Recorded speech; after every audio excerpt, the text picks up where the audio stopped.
Start your show now, press 1. To hear important instructions, press 2. Your show is scheduled to start in 12 minutes, 1 second.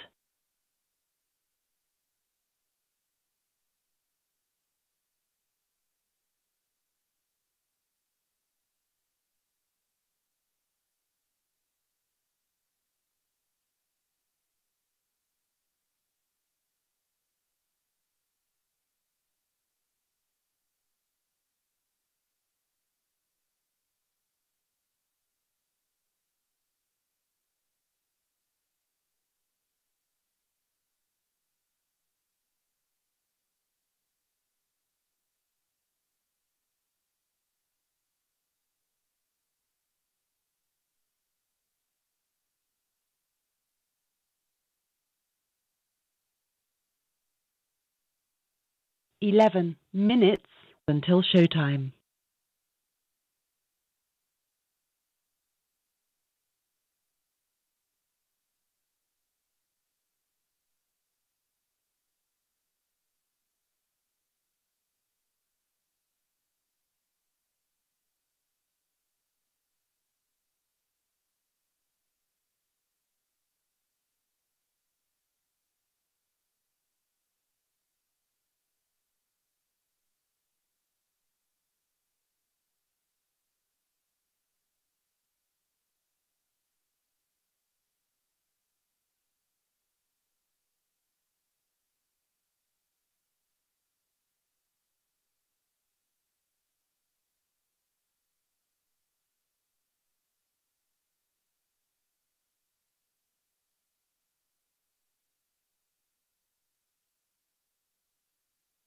Ten minutes until showtime.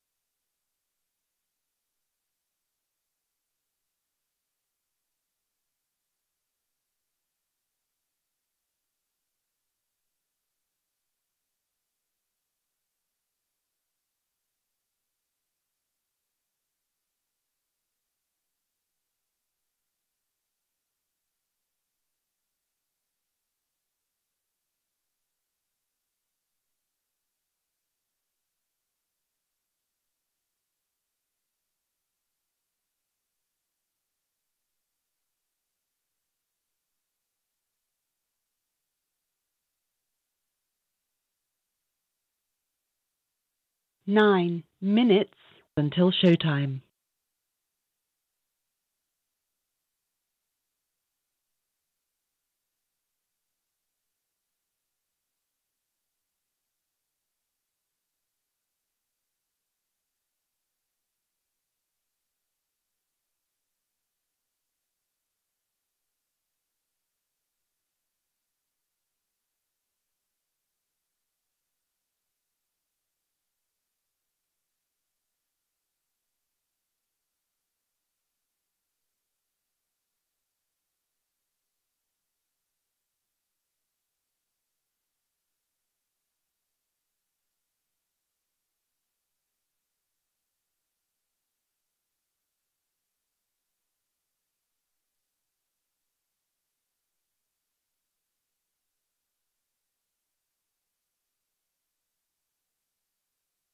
Eight minutes until showtime.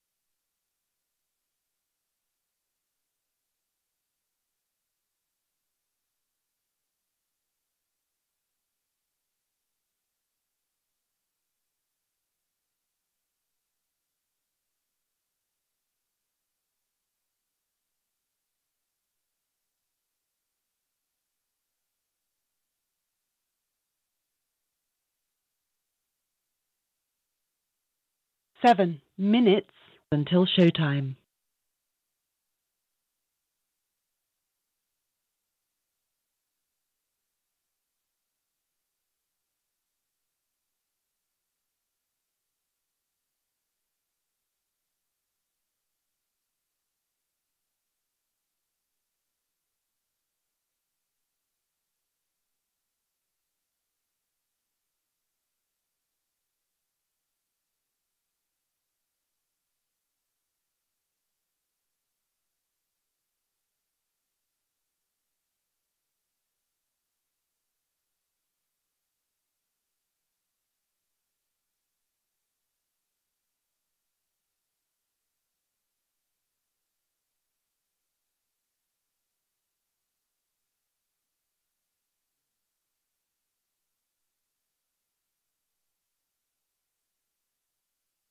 6 minutes until showtime.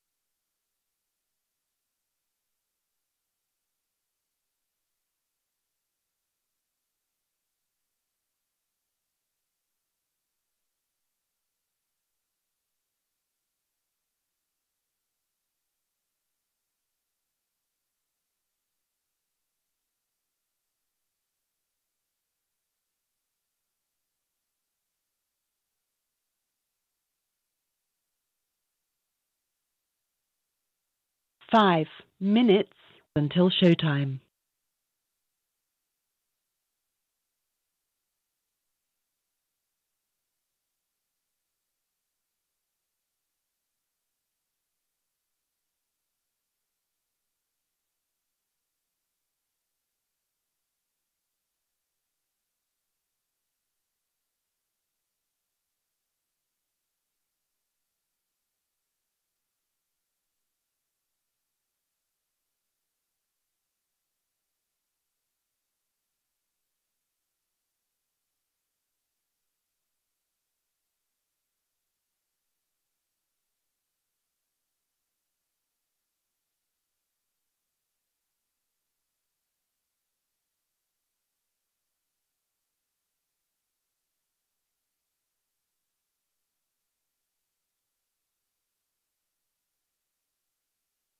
4 minutes until showtime.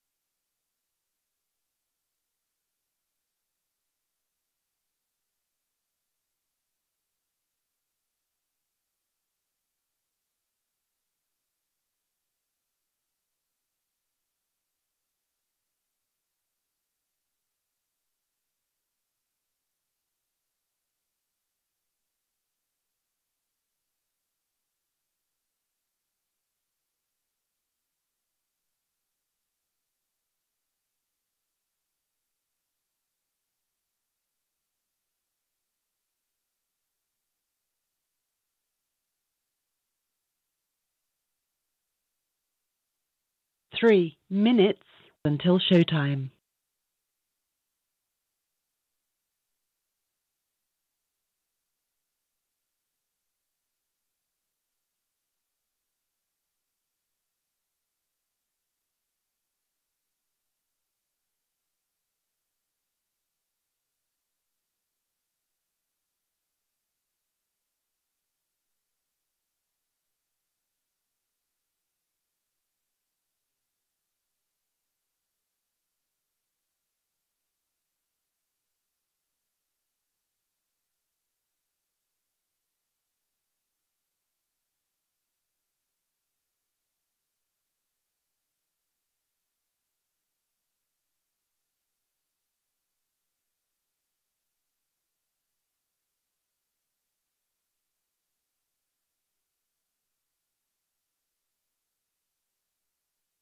2 minutes until showtime.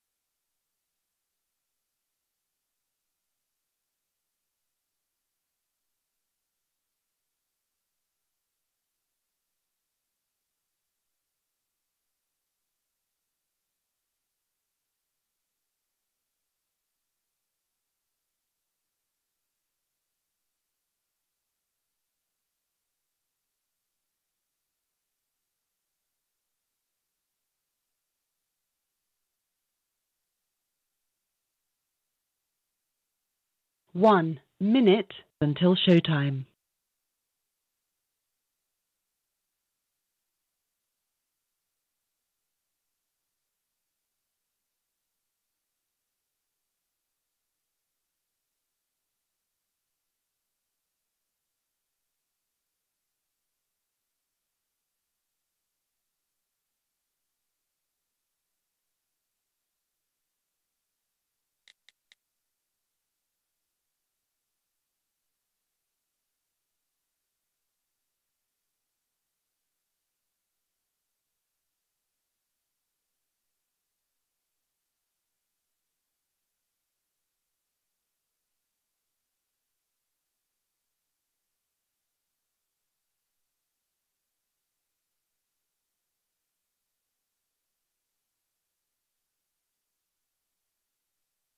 Your show will go live in 5 seconds. 4, 3, 2, 1.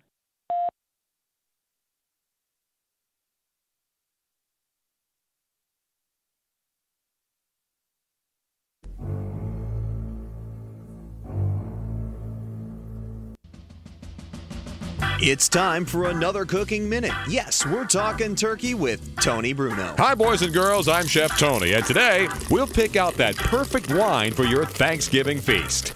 This is a 96 Merlot. Ah, beautiful. Now the 87 Cabernet. That's a little flinty. Here's a 92 White Zinfandel. Excuse me. For more of Tony's great recipes, call his cooking hotline, 877-99 on Fox. Make sure to specify recipe number 2. Next time, I'll show you how to... This is the Tony Bruno Show.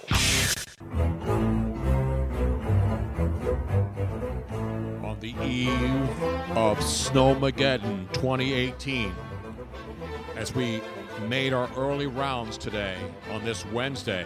What is it, the 13th or 14th of November? I can't keep track. It's the 14th. The 14th. Before the entire eastern seaboard is socked in, I made sure I got up at 5:30 this morning and went to Acme, Home Depot, Lowe's, and the gas station. I got a gallon of chocolate milk, Luigi. I saw that. That's going to hold us over for a couple days, Bo. Maybe a few hours. I got if you can't leave. I got toilet paper. I got bread. I got tudegin. I got Gabagool. Gabagool. You got a gabadost? I got gabadost. I've had that for my entire Exactly, life. as my mom would tell me too. And what else do you have to get? And I got bread, milk, eggs, Toilet paper. What toilet is it? paper. What is it with any kind of natural disaster where everybody wants to make French toast and is afraid they're going to have diarrhea? No, it's only for snow. Did you- People with I mean- other disasters that actually aren't this idiotic. It's only California people in the rain. Obviously, they have real disasters going on there. And then you have here on the East Coast, where you would think it's never snowed in the history of humanity. And it snows here. It's winter. Even though it's only fall, we're expecting our first winter storm. It could be sleet. It could be snow. It could be locusts. But do you know what I want to? You know What? what I want to do for you though? Because the one thing you haven't posted. What's that? You didn't post the douchebag trashy picture of going to the liquor store, loading up loading up. We're getting the real supplies here, with everyone does, and it's all about getting drunk and having the snow-in party and all that stuff like that. That's the last Eagles what game. No. Sunday, yeah. I'm going to give you a roaring round of applause for that because you didn't go basic white bitch. All right, I appreciate that. Well, I already have my liquor cabinet is well stocked. Yeah, we don't actually need They any got to more post liquor. a picture of them at the liquor store. Like, all right, we get it. You're drunk. You think I'm like the Eagle fans that go out at 6 o'clock in the morning for a Sunday night game and start drinking? Doug McGregor says Those are amateurs. He says need to buy condoms for a snowstorm. Doug, you're married now, buddy. You don't need condoms for anything, bud. Well, maybe. We don't know that. No.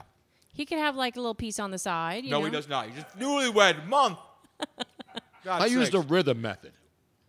You ain't got no How'd rhythm. that work out for you, Tony Bruno? The rhythm's going to get you, as the great, what's her face once sang?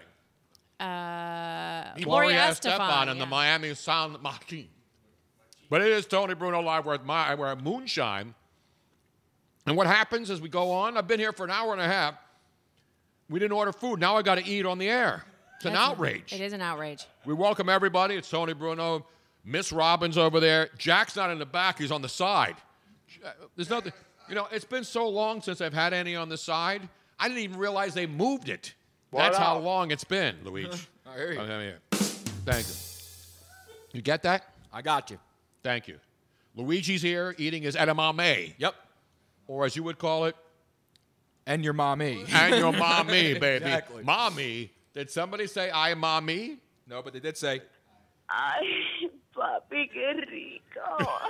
Dame más, dame más. I love Gladys. Not as much as I do, Pa. I hear you. Not as much. Meanwhile, we got all kinds of stuff going on tonight.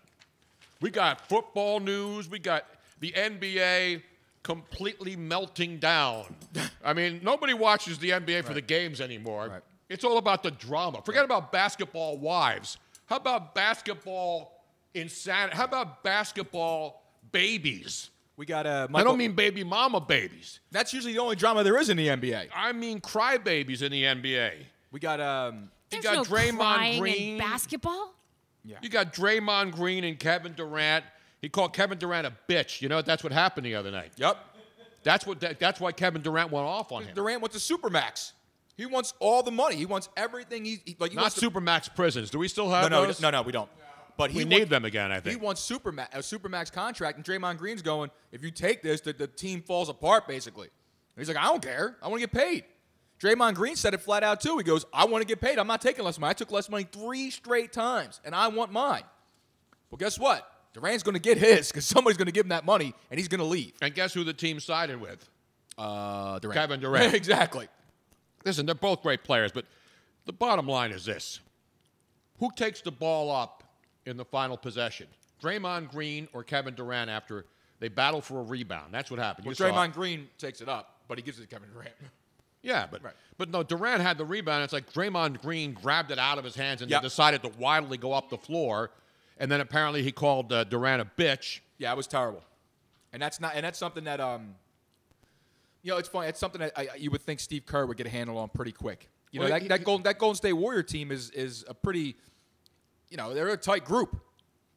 You even see DeMarcus Cousins, he got involved in it. And he's trying to tell Draymond Green to chill out and relax and everything like that. You know what? This is what the NBA needs because now all of the fans, like Sixer fans here in Philly, and all of the other fans who are looking for a way that they could finally maybe get a chance to get a sniff of the NBA title. Exactly. They want this team to implode. But guess what? It's not going to implode. Nope, because they're going to get it together. Because even though these guys hate each other and it's all about the money, and Kevin Durant is going to opt out and test the waters, but you know what he's going to do? He's going to wait till the end of the season, win another ring, and then say, okay, I got a couple of rings now. I couldn't get one in Oklahoma City.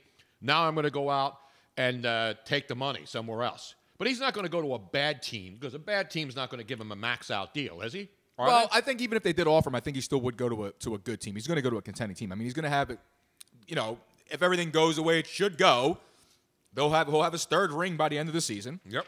And roughly about $190-something million being thrown at him. Meanwhile, But that's not it, though. There's also, we also got some locker room issues going on, too. And not the kind of locker room issues in the NBA, but locker room issues in Pittsburgh, which is a lot of fun, too. We'll get to that because we have tape. People have been talking about this story. We actually have tape. But we won't get to it yet because I got to mention the NBA here in Philadelphia. If you think that things are messed up in Golden State, San Francisco, they're really not. The Warriors can basically, the entire team can sit down for a week, and it won't matter. I mean, Steph Curry's been out for about 3 days. He's going to be out for another 10 days. He's out tonight, too. Yeah, 10 more days. That means tonight and whatever they have left for the next 10 days. It doesn't matter. The Warriors are still the best team in the NBA. And then there's everybody else. So this is what happens when you have success and you got guys who want their money. And Durant hasn't been crying about money. He hasn't been talking about him being a free agent. No, he has not. So that's why they sided with Durant and not with Draymond Green. Because they know they need Durant to win the title more than they need Draymond Green. Let's be honest. But anyway, enough about the damn Warriors. We got more important things here, like the 76ers. Is the process over now? Has it been on hold? Is it successful? Because every time I mention the process, better be, I'll tell you that right now. Because every time I mention something, and I didn't criticize the Jimmy Butler trade at all, but these process dorks that I've been critical of since day one of the tank are now screaming and puffing their chests out, saying that the Jimmy Butler trade is more proof that the process worked. It is? You've got two legitimate NBA stars on your roster. Mm-hmm. One guy who's obviously a monster in Joel Embiid. Yep. And you got another guy who is a great player who can't shoot the basketball. And then you got a guy who was the first pick last year who's now on the bench, who's not starting anymore because the Sixers, once again, as they did in the case with Embiid, as they did with Ben Simmons, as they do with every one of their players who has medical issues, they flat out lied. Yep. They flat out lied to the fans. They lied to their own team. They lied to the medical staff. I mean, it is an absolute shit show. And I'm a Sixer fan, but the fact that this team will not come out and flat out give people the truth exactly, that's is the worst another part. reason why this ownership group, I don't blame the players. I'm not blaming Markelle Fultz. I'm blaming an organization that is absolutely inept. Now, I love Elton Brand, and I hope he's a great GM because he's a great human being and a former great player. But the ownership group of this team is a laughingstock. And I hope Jimmy Butler works out, and I hope they win a championship. But these guys, these are the same people who complain or booing the Eagles now after they just won a Super Bowl and complain about they don't want to be a 6 seed. They're like a 4 seed or a 5 seed right now. Yep. And now they got a guy, Markelle Fultz, and people are, now they're looking for conspiracy theories. When did it happen? Ooh, did his shoulder, there's some sort of a situation going in there that nobody knows about. Now they're scouring the internet to try to find proof. The lost tapes? The lost Markelle Fultz tapes. And he's got some sort of situation in his shoulder. That's why he double clutches on a free throw. Yeah, so I don't know what's going on. I don't claim to know what I don't know. But the fans and all these process guys who think that they are all of a sudden savants when it comes to the NBA. 5 years ago, these dorks were in a basement playing PlayStation 2 before PlayStation 4 came out. I was going to say, fast forward 5 years, now PlayStation 4 has come out and they've updated the system. Right. And again, listen, you could be a fan, but the problem with the Sixer fanboys in this town, and there's a bunch of them in the media, is that they are basically sheep. The Sixers could do anything. The Sixer management can put them down on the floor and curb stomp them. They could go Goodfellas on these dopes, and they'll still say, yeah, but this Ham Hinkie's a hero, and the process worked. The process hasn't done jack yet. It doesn't work until you go to the NBA Finals at least. Would you agree that going to the playoffs and losing in the first or second round is not the completion of the process? No. Because the crap team that everybody hated that went to the Eastern Conference Finals 5 years ago, of course they weren't the future. Remember when they lost to the Celtics? Yes. You remember? And we don't want Thad Young. Nobody was saying those guys were the future. But guess what? They went to an Eastern Conference Finals. And I know there were guys hurt on the other teams. That happens in all sports, and all teams have injuries.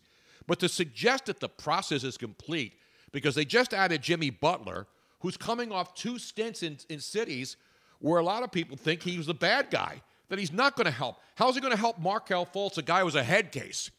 He's going to yell at Markel Fultz and make him better? I love the bandwagon sheep fans in this town who don't even know what a basketball is.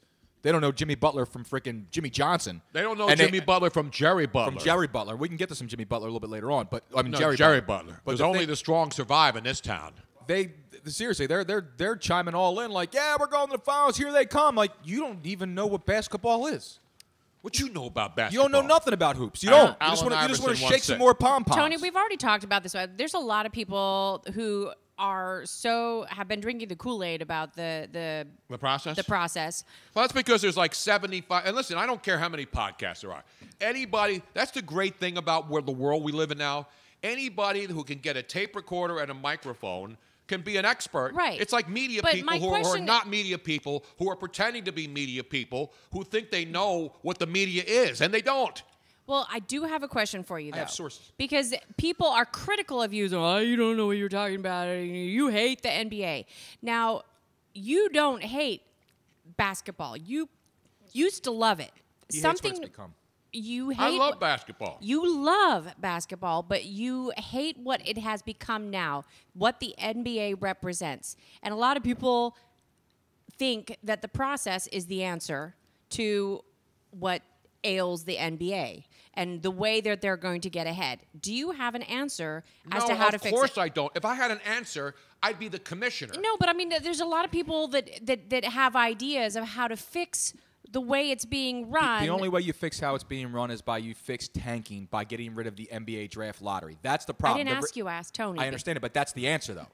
But that's the answer. That is the answer. I think a lot of people would like Here's to the hear. answer, and let me give it to you. The New York City is the biggest media market in this country, right? Right. When was the last time that the New York Knicks won an NBA championship? I don't know, 42 years ago? Something like 1973. All right, 45 years ago. Sorry. That's New York City. They've been trying to win a championship, and they've had some good teams. They've had some bad teams. Yeah. But they had the Patrick Ewing era, and they were a damn good team. And guess what? They didn't win because Michael Jordan was in their way. And I hope the Sixers win 50 championships because I was there in 67 as a kid watching them win with, to me, the greatest roster in NBA history. So it's not about, I'm not a Johnny-come-lately now all of a sudden because my trust fund parents got me season tickets to the Sixers game so I can go back down, sit down there with a bunch of my jerk-off friends and pretend I know shit because I got a courtside seat where I can see Markel Fultz missing free throws and his shoulder falling apart. It doesn't make you a basketball. I'm not a basketball expert, but I've been watching the game for a long time. But see, that's not respected anymore. See, if you say you've been watching basketball since the 60s, you're now old. It's not that you know or that you've learned. You're now old because now 20-somethings who have been watching basketball for 3 years are now experts. That's the world we live in now. And no matter whether it's sports, politics, you name it. And I was a young punk. I thought I knew it all, but I worked hard to get to the point where I didn't know it all, but I learned. And I'm still learning to this day. The problem with the people now who all think they're experts because they have podcasts and blogs is that they think they really believe they know everything. They really believe that they know the answers. And nobody knows the answers. If the guys who own the team don't know the answer, how would some yuts doing a podcast know the answers? Unlike this yuts doing a podcast, where I admit I don't have the answers. I think that there's two different questions. One is, what is the answer to the current system? The current system is set up for tanking, where it actually makes sense to try to tank so that you can get more ping pong balls and hopefully win a better lottery position and all that. But that's not the issue here, Robin. The issue is that if you're the Minnesota Timberwolves, if you're the New Orleans Hornets, I don't care how many lottery picks you get, Pelicans. If you're a team in a small market, right, you've got zero shot of winning an NBA championship. You could write it down now. The Minnesota Timberwolves will never win an NBA championship. Now, my question never, is... ever win an NBA championship. Has it always been like that? No. So what changed? When did it change? It changed when players decided that the only way they were going to get rings, because they get drafted by a bad team. Usually great players get drafted because the teams suck. They go to that team that sucks. they make it a little bit better, but then they see another team winning, and they start to decide, I'm going to go play. LeBron's really the guy who started this with the Dwayne Wade and Chris Bosh. Yeah. The whole Miami, what was it called? The Decision. That was before the process. The Decision show, where they put the smoke and mirrors, came down the steps in Miami. And listen, they have a right to do it. I'm not denying them that. They have a right to move from team to team when their contracts expire. They're not doing anything illegal. But when you now you got Kevin Durant and the Sixer fans, same thing. Oh, last year was, LeBron. He was up in Montgomery County, up in Radnor and Villanova, looking at mansions for his kids. And then every yachts in this city gets sucked in and says, oh, he's coming here. So that didn't used to No, happen. I didn't say you. I said not this Yutz. I am one of the Yutzes, but not this Yutz. But you're not a process Yutz. But 30, 40 years ago, players didn't do that? Well, because it was a smaller league. And not all teams were. Right now, there are more bad teams in the NBA than ever. With all the talent in the world, you got players from all over the world now coming to the NBA. Mm-hmm. You've got 13-man rosters, right? So it's not like you need thousands and thousands of players to pan out.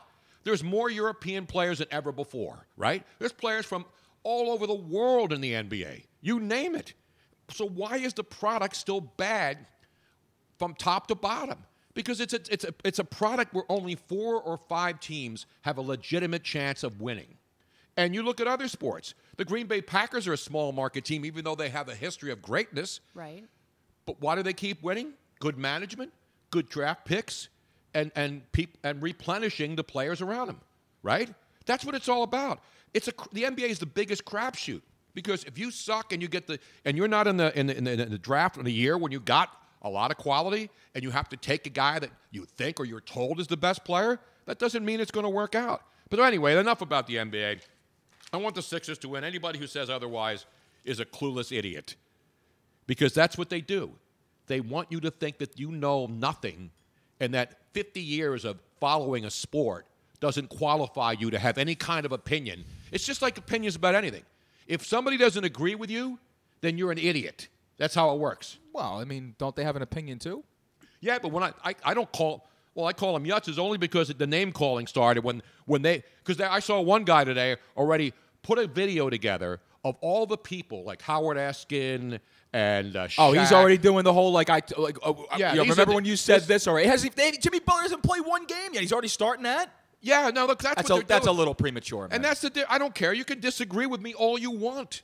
I don't talk down to people. I don't pretend I know more than anybody else. It's all social media crap, Tony. No, I know it is. And listen, you know what we say about social media and about people on Twitter? Absolutely, Tony. What do we say? I give a rat's ass about Twitter.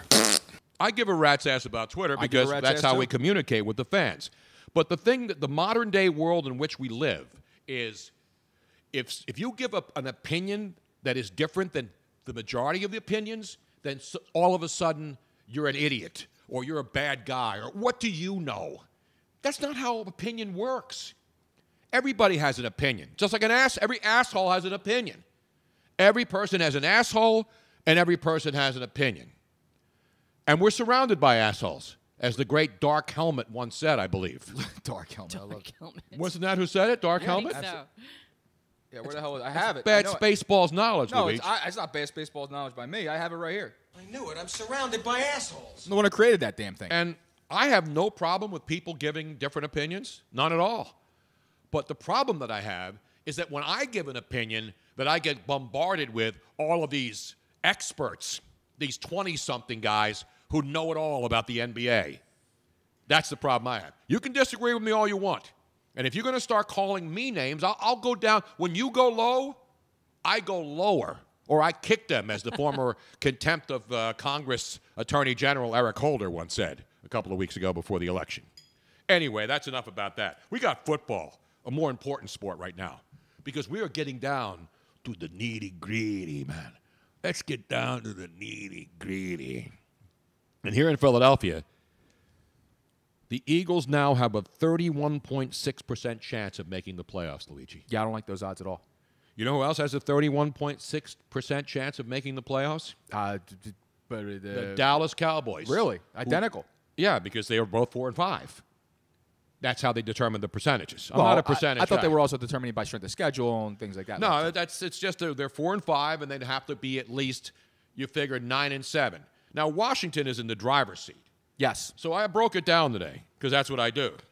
To multiple when I'm not levels sleeping. beyond comprehension. The Eagles have to go 5 and 2 in their last 7 games, right? Okay. And they haven't been great at home, and they're playing the Rams, where they are the biggest underdog in the NFL.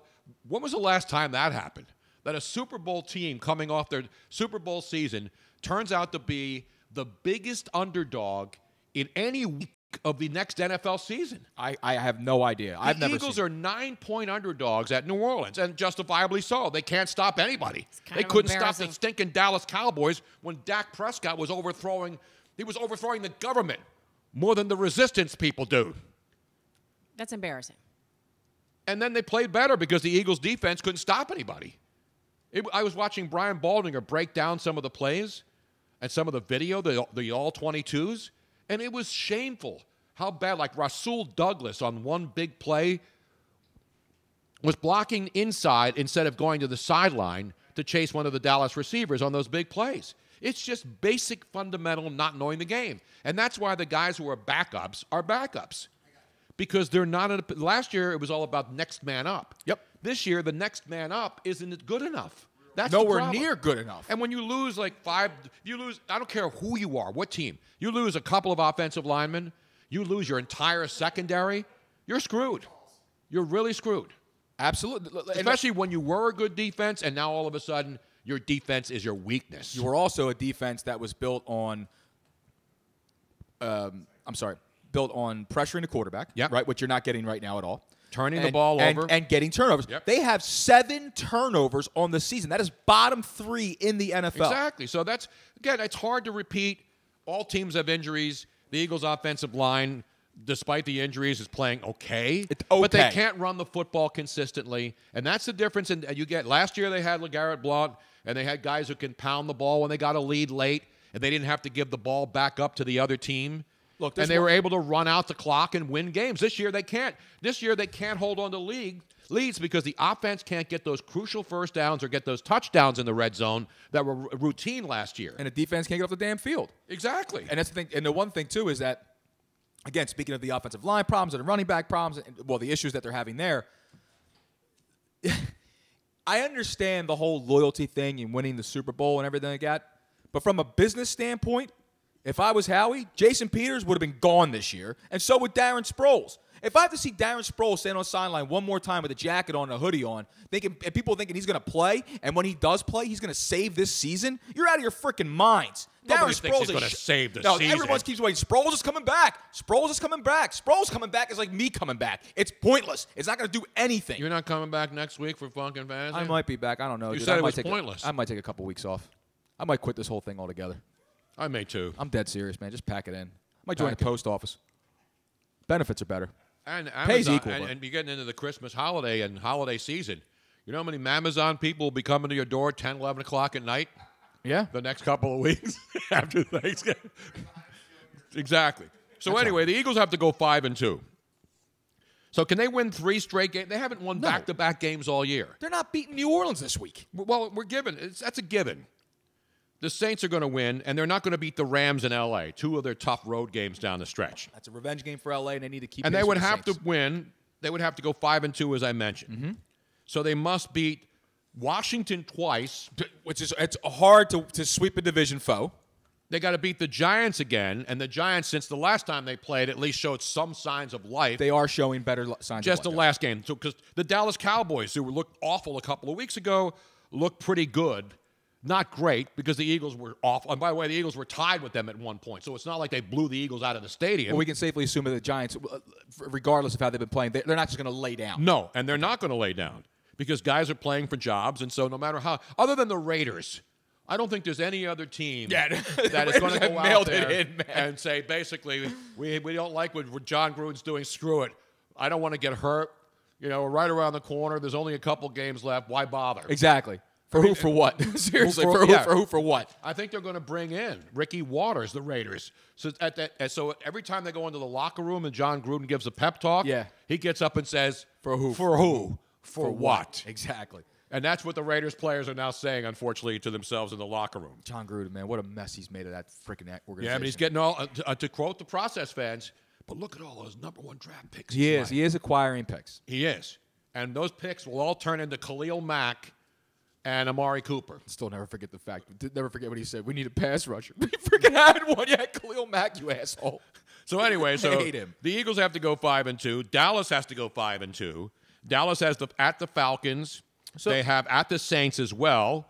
And so they're 4 away, 3 at home. Now, the Cowboys were awful on the road until they came here and won that game. They're 1-4 on the road. Cowboys still have 4 road games left, 3 at home. The Washington Redskins, meanwhile, they're sitting pretty. They're 6-3. Mm-hmm. They would have to lose 5 of their last 7 games. If they lost 5 of their last 7 games, they would finish 8-8. And then, therefore, the Eagles or the Cowboys would have to finish 9-7. Right, which I can't much see. More difficult to do for either team. But out of the Cowboys and the Eagles, I hate to say this, I would put my money on the Cowboys overtaking the Redskins before the Eagles do this season. But the Cowboys aren't going to. I know they're not going to do that, but I'm just saying though, just the way everything's been playing out right now, I would actually be more easy to put my money on the Cowboys and the Eagles. And the bottom line, in the grand scheme of things, there isn't a team in the NFC East that's going to sniff hell no a championship game or a Super Bowl this year. I think we can all safely say right now, if I had to go get a reverse mortgage on my house after reverse cowgirl prior to that or afterwards, or during it, right? Going into a bank and doing that would be fun. Maybe instead of waiting there to fill out paperwork and shit. But anyway, I would bet the house that even if Washington wins, and they are really in a good spot here to win the division, does anybody think the Washington Redskins are going to be a deep playoff team? Or anybody in this division? No, I actually think the team that comes out of the NFC East that's going to host a playoff game will be the most likely to lose that home playoff game. Again, I truly believe that. It's a bad division. The Eagles have been a big disappointment because they were the defending Super Bowl champs, and they struggled at home this year, which they were unbeatable at home last year. And so things are not the same. And it's hard to catch lightning in a bottle several dozen times during the season. They did that last year. It doesn't carry over every time this year. Guys have gotten older. There are a lot of injuries. Players are underperforming. They didn't really make the moves last year. They had and they couldn't hold leads. Right, they couldn't hold a lead. And again, Carson came back, and to his credit, he's been playing pretty damn good. I mean, he's looked pretty well out there, as rehab as possible. But I do question some of the stuff that worked last year for Doug. And some of the play calling, the whole big balls thing, I think this year actually bit him in the ass because he shouldn't have been doing a lot of these things. We saw last week on that 4th and 1 call, and that was a long one. And they ran that. And what did they do?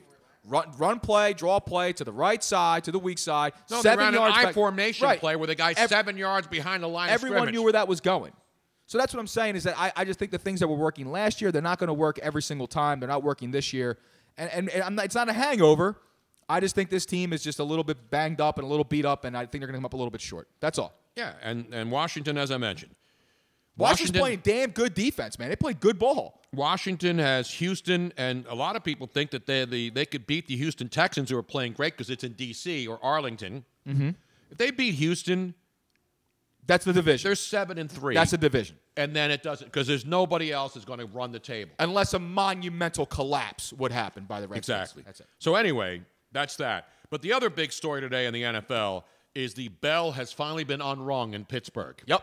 Le'Veon Bell, now we all know, will not play another game for the Steelers this year, and maybe not ever. No, I think he's gone.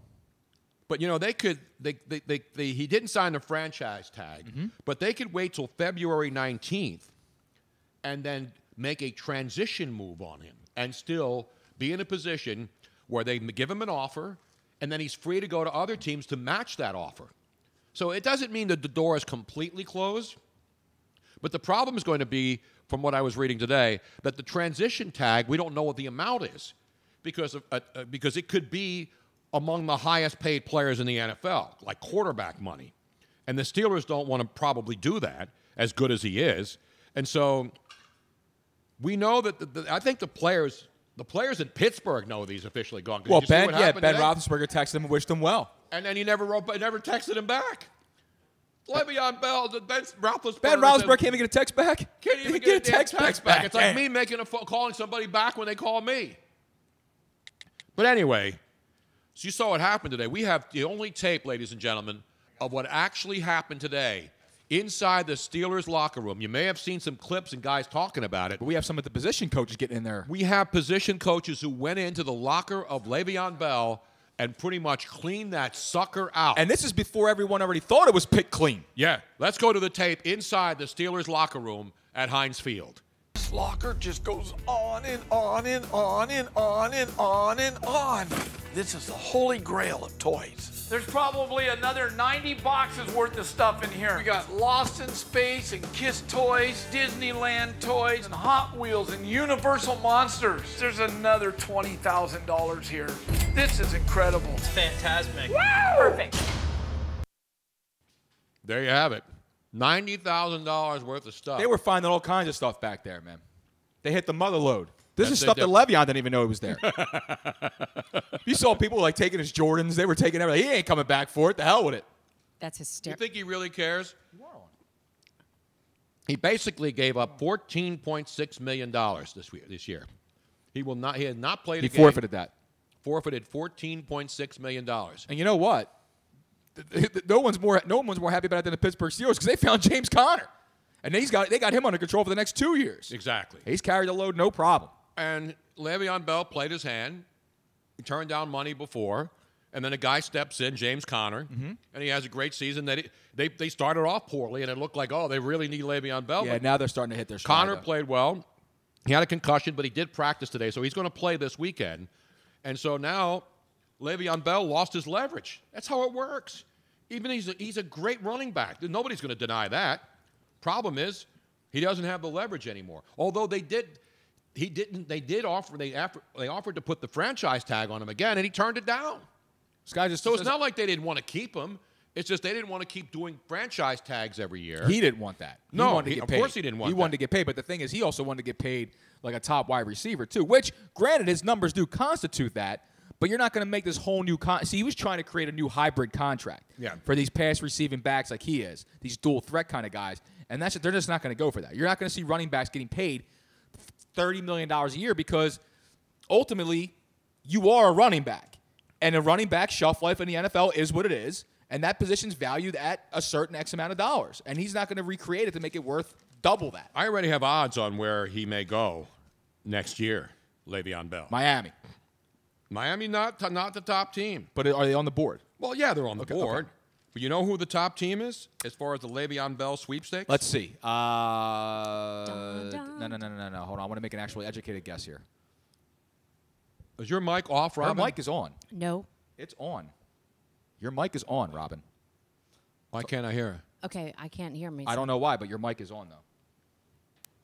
Try again. Hello? Hello? Yeah, I don't know what's going on with their microphone. In the meantime, let me give you the Le'Veon Bell odds while we figure that out.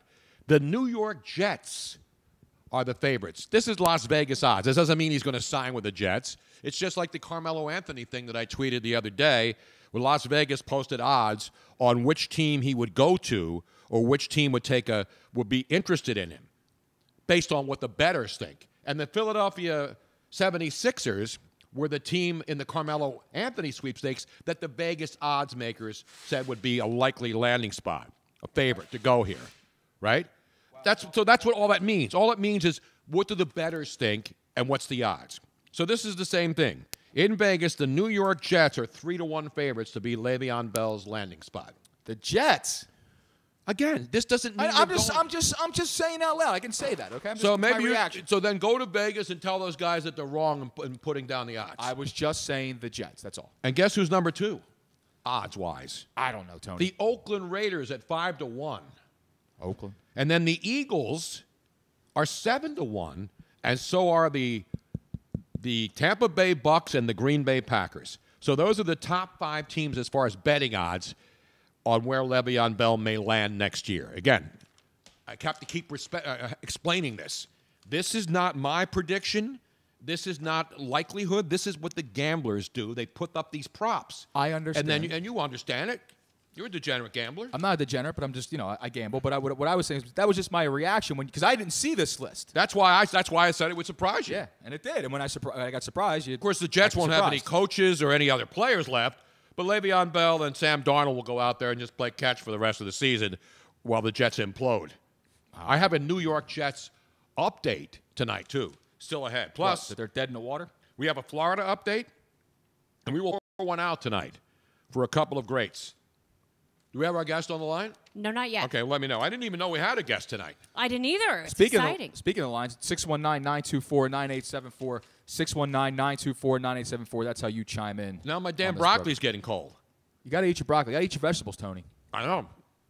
Meanwhile, you can check in on us at Facebook Live. A lot of people checking in tonight. Go to the Must Watch Radio hashtag. We'll have nudity updates tonight, too, but no one will get naked tonight. Thank God. Yeah. Unless somebody wants to come in and take their clothes off. Well, that's always a chance that we take. Just this is an adult establishment. So, yes, we are live on Periscope Live, YouTube Live, Twitch, and Facebook Live. Both Periscope and Twitch, we are live interacting. We will take your comments if we can get to it. And it is brought to you, as always, by Switchboard Live, the best and easiest way to stream anything that you possibly could want. Like our Did someone tell you that? No, you know, last night we had a party here. Philly Current. For Philly Current. And my boy Matt Cord was here, the voice of the Sixers at Wells Fargo Center, the PA announcer. And the gentleman with him I had never met. You know who he was? He was one of the he's the director, the television director of Philly's broadcast on NBC Sports Philly, and he also directs the Sixers games. Him. So he says to me, I got to tell you, Tony, I watch your podcast all the time, and the camera works great. I mean, the video is really good. And I mentioned Switchboard Live, and then he said, well, who's the director? I said, Miss Robin. We have 3 little cameras here. We don't have like 1080i, $10,000 cameras. They are 1080 though. They're 1080i, but they're not $10,000 cameras that you see like in National Geographic. Although we would look good in a National Geographic documentary about. We were watching one last night at midnight. What was it about? It was about the Scottish Wildcats. Wildcats. I didn't even know almost that they were extinct. Yeah. Scottish Wildcats. Screw you, Luigi. Scottish Wildcats. Yeah, they look like regular cats. They look like house cats. Do they have like those big like Aborigine tits hanging too? No, and they're not much bigger than a regular house cat, but they've been around for thousands of years in Ireland. They're very cool looking. Yeah, they're awesome. They look like But they're forest almost cats. extinct because they live up in the Highlands, the Scottish Highlands. And everybody drinks too much up there, so then they go out and they shoot these and their cats. tails kind of look like a raccoon. Anyway, that's beside the point. So anyway, that's what I was talking about National Geographic. But anyway, they were impressed with the switchboard system. Yeah, they were impressed with the camera angles and the direction of Miss Robin. And then he also said that, it's pretty good. What do you use? And I said, alcohol and a couple of cameras. And then we have some, Luigi's got some Gaffer's tape. Gaffer's and then we tape. slap That's it good together. tape. Gaffer, I didn't even, who's going to join us here in a couple of minutes? Is he calling us or are we calling him? He's getting out of an Uber? Oh, he's getting, yeah. Beautiful. The fantastic comedian Roy Wood Jr., who we saw on Last Comic Standing. He's fantastic. I think he came in 3rd place. And he's also a regular on The Daily Show with Trevor Noah. So he started doing it before now, and then he's on ESPN's Sports Center as a correspondent every now and then, and not Sports Center, Sports Nation, Robin. Sports Nation, excuse me. And he wants to come in person. Yeah, so when he's in Philly next, he loves you. He loves him some Tony Bruno. I don't even think he's from Chicago, right? I think he's from Chicago. No, he's from South Carolina. Same, it's a little close. South Carolina, Chicago. Yeah, they're right next door. What's the difference? Anyway, he's going to join us in a couple of minutes. So we got you all caught up on the NBA and the National Football League. But before we get our guest on, you know what we have to do, Luigi? What do we have to do? We got to pour one out. We got to pour 2 out tonight. Are we going to get that ready now? Yeah, because I want to pour one out, first of all, for Nathan Peterman. Let's go ahead and do that now. Nathan Peterman, you know him. Nathan, don't call me Jay Peterman of the Buffalo Bills. Remember, this guy was at Pitt. He was a quarterback at Tennessee, and then he transferred to the Pitt Panthers for his last 2 seasons, and he went in the 5th round. So he wasn't like a stud, but the Buffalo Bills saw something in him that they put him in the mix, as we like to say. They put him in the mix. And then he was competing against Tyrod Taylor. And all the other quarterbacks they had up there. Well, they had Tyrod Taylor. You got Josh Rosen, the rookie. No, Josh Adams. Josh Allen. Allen. I'm sorry. Josh Rosen's out there in Arizona. My right. apologies. But no, they didn't get him till this year, Josh Allen. Okay. But last year, remember, he was there last year, and he played Peterman in his very first game. Last year was against the San Diego Chargers, and that's the game where he threw 5 interceptions in the first half of his first NFL start last year. Because McDermott up there, a Philly guy, decided that he should start Nathan Peterman ahead of Tyrod Taylor in that game against the Chargers in Los Angeles, and the guy throws 5 interceptions in the first half of his first game. And then he started week 1 this year, and he was pulled because he was so bad, and they lost to Baltimore. Remember that, 47-3? And they didn't want to start Josh Allen right away. They wanted the rookie to get a little bit acclimated to the situation. Mm-hmm. So what happens? He goes out there, was awful, and they pull him in his first game of the season. They lose to Baltimore, and that's when Allen played. Then Allen gets hurt October 14th, and they had to put him back in. And what does he do in that game? Throws 2 picks that cost him the game. He's consistent, if nothing else, Tony. I mean, so he finishes up 7 interceptions in 4 games this year, 13 interceptions in his 9 games played in the National Football League. And he was told to basically Get out! Get out! That was basically it. Nathan Peterman, ladies and gentlemen, let's pour one out for the former Pitt Panther and Tennessee Volunteer. You know what I'm saying? We also have to... What's the matter? Okay. What's wrong? Blog Talk went down, and Okay. I'm being asked to restart the program. I can't just do that. The phone systems don't allow me to do that. I have to hang up the caller. I don't need what you need to do, but just... And that's what I'm trying to do, but I'm doing that. I'm doing the best I can to do that right now while Tony's doing this, so I can keep setting up the rest of the because stuff. I don't know what's going on, so that's what I want to know. Yep, and that's what I'm trying to get done for you right now, Tony. That's all I know. I'll have it done in a moment as soon as I That's all right. get done what I'm doing. But let's pour another one out, though, for a real legend. Okay. Nathan Peterman wasn't a legend. He was, a guy who tried. College kid, comes into the NFL, gets a couple of chances. I don't know if somebody else will pick him up. But he's gone. He gone. But somebody else left us this week, an all-time legend.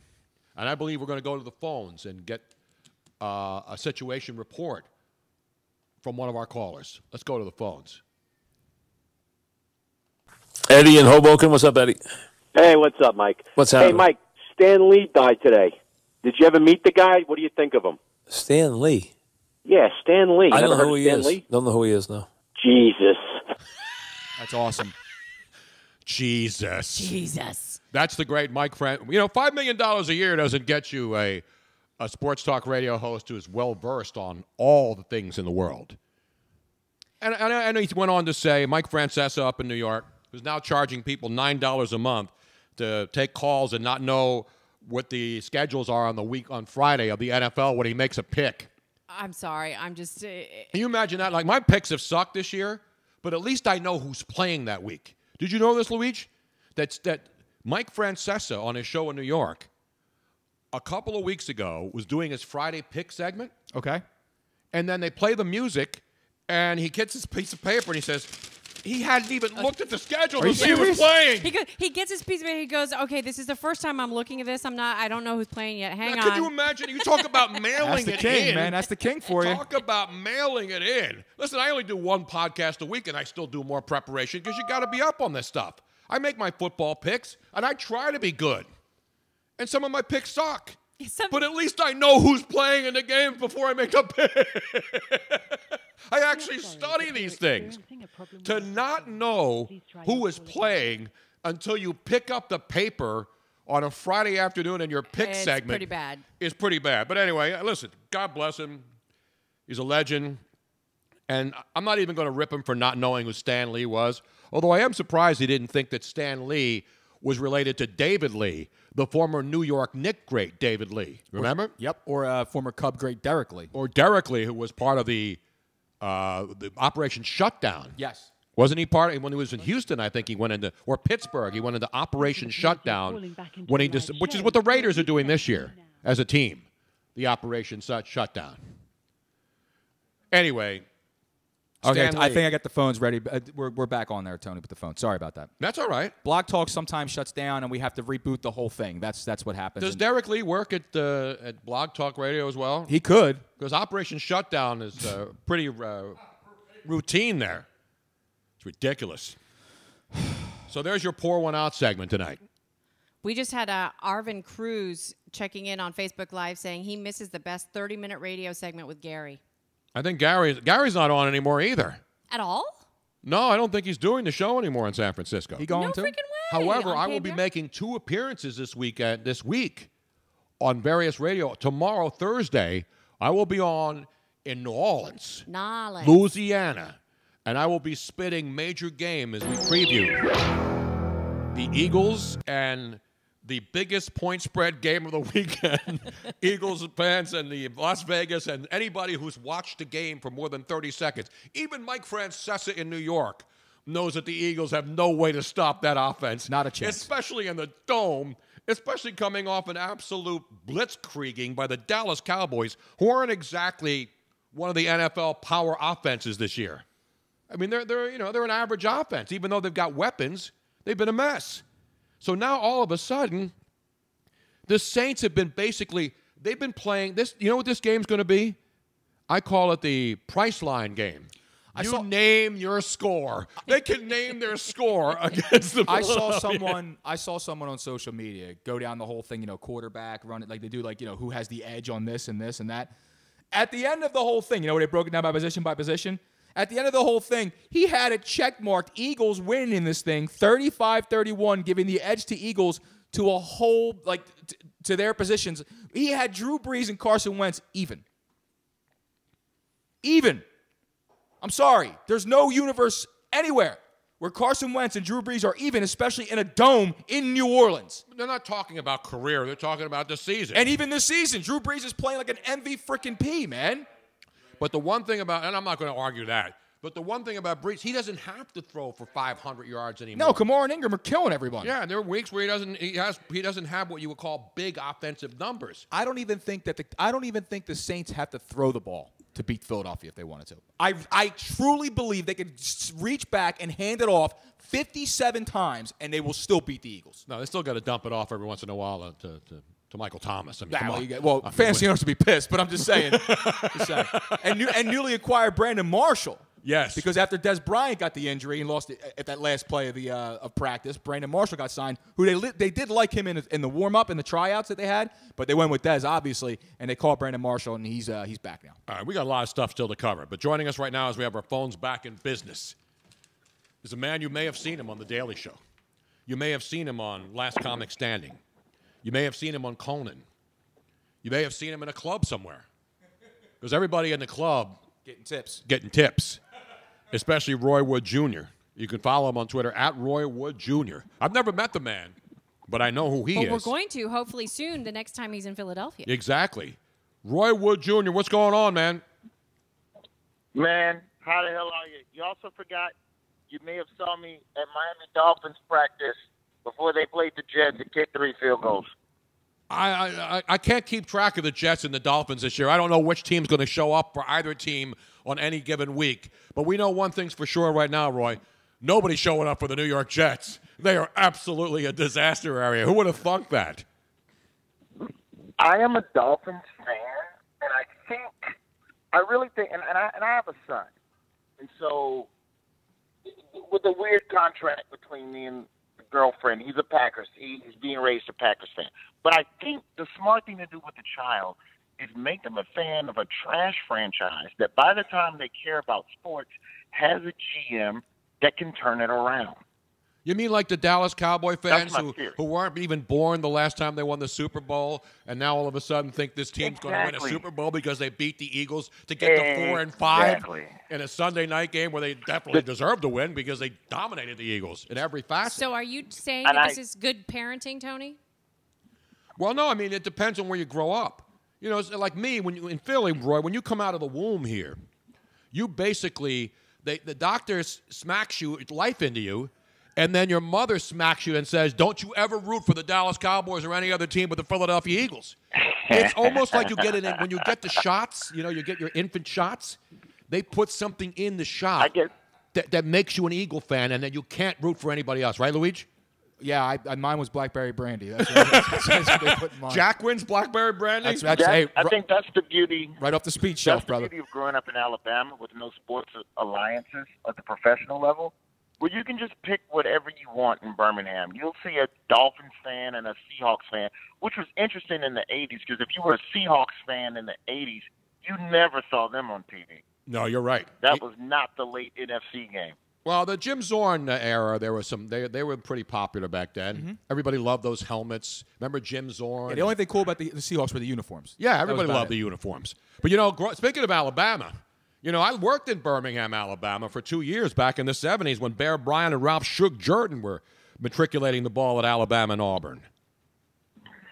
Yeah, those were good years. I sold sodas at Bama games growing up. And so that was always a fun time in the stadium to see some good SEC butt whoopings back in the day. A lot of people forget SEC championship was originally in Birmingham until the Georgia Dome was built, and then they took all our money. Exactly. No, it was fun. I had 2 great years in Birmingham. In fact, I moved from Philadelphia doing overnight radio to Birmingham to do morning drive. That was my first morning show that I was ever on, because I was working back in those days when you were a young punk kid getting into the business. They didn't put you on an afternoon drive and morning drive. You had to work overnight and work your way up. And then I worked 7 years overnight, and then I finally got a shot to work with a couple of great talents in Birmingham at WSGN back in the day. And now I know the Big Ape is not the Big Ape. They're in Jacksonville, but the Big Jab. The Big Jab. That's what it's called, the Big Jab. The Big Jab in Birmingham. Now, you still live there, Roy? Yep. No, I'm in New York, man. So I'm in and out with the Daily Show. I still get home as much as I can, probably about once or twice a quarter on average. But as far as sports go, I'm Dolphins and Cubs, and I'm just a slave to regional coverage. I rooted for whatever came on TV.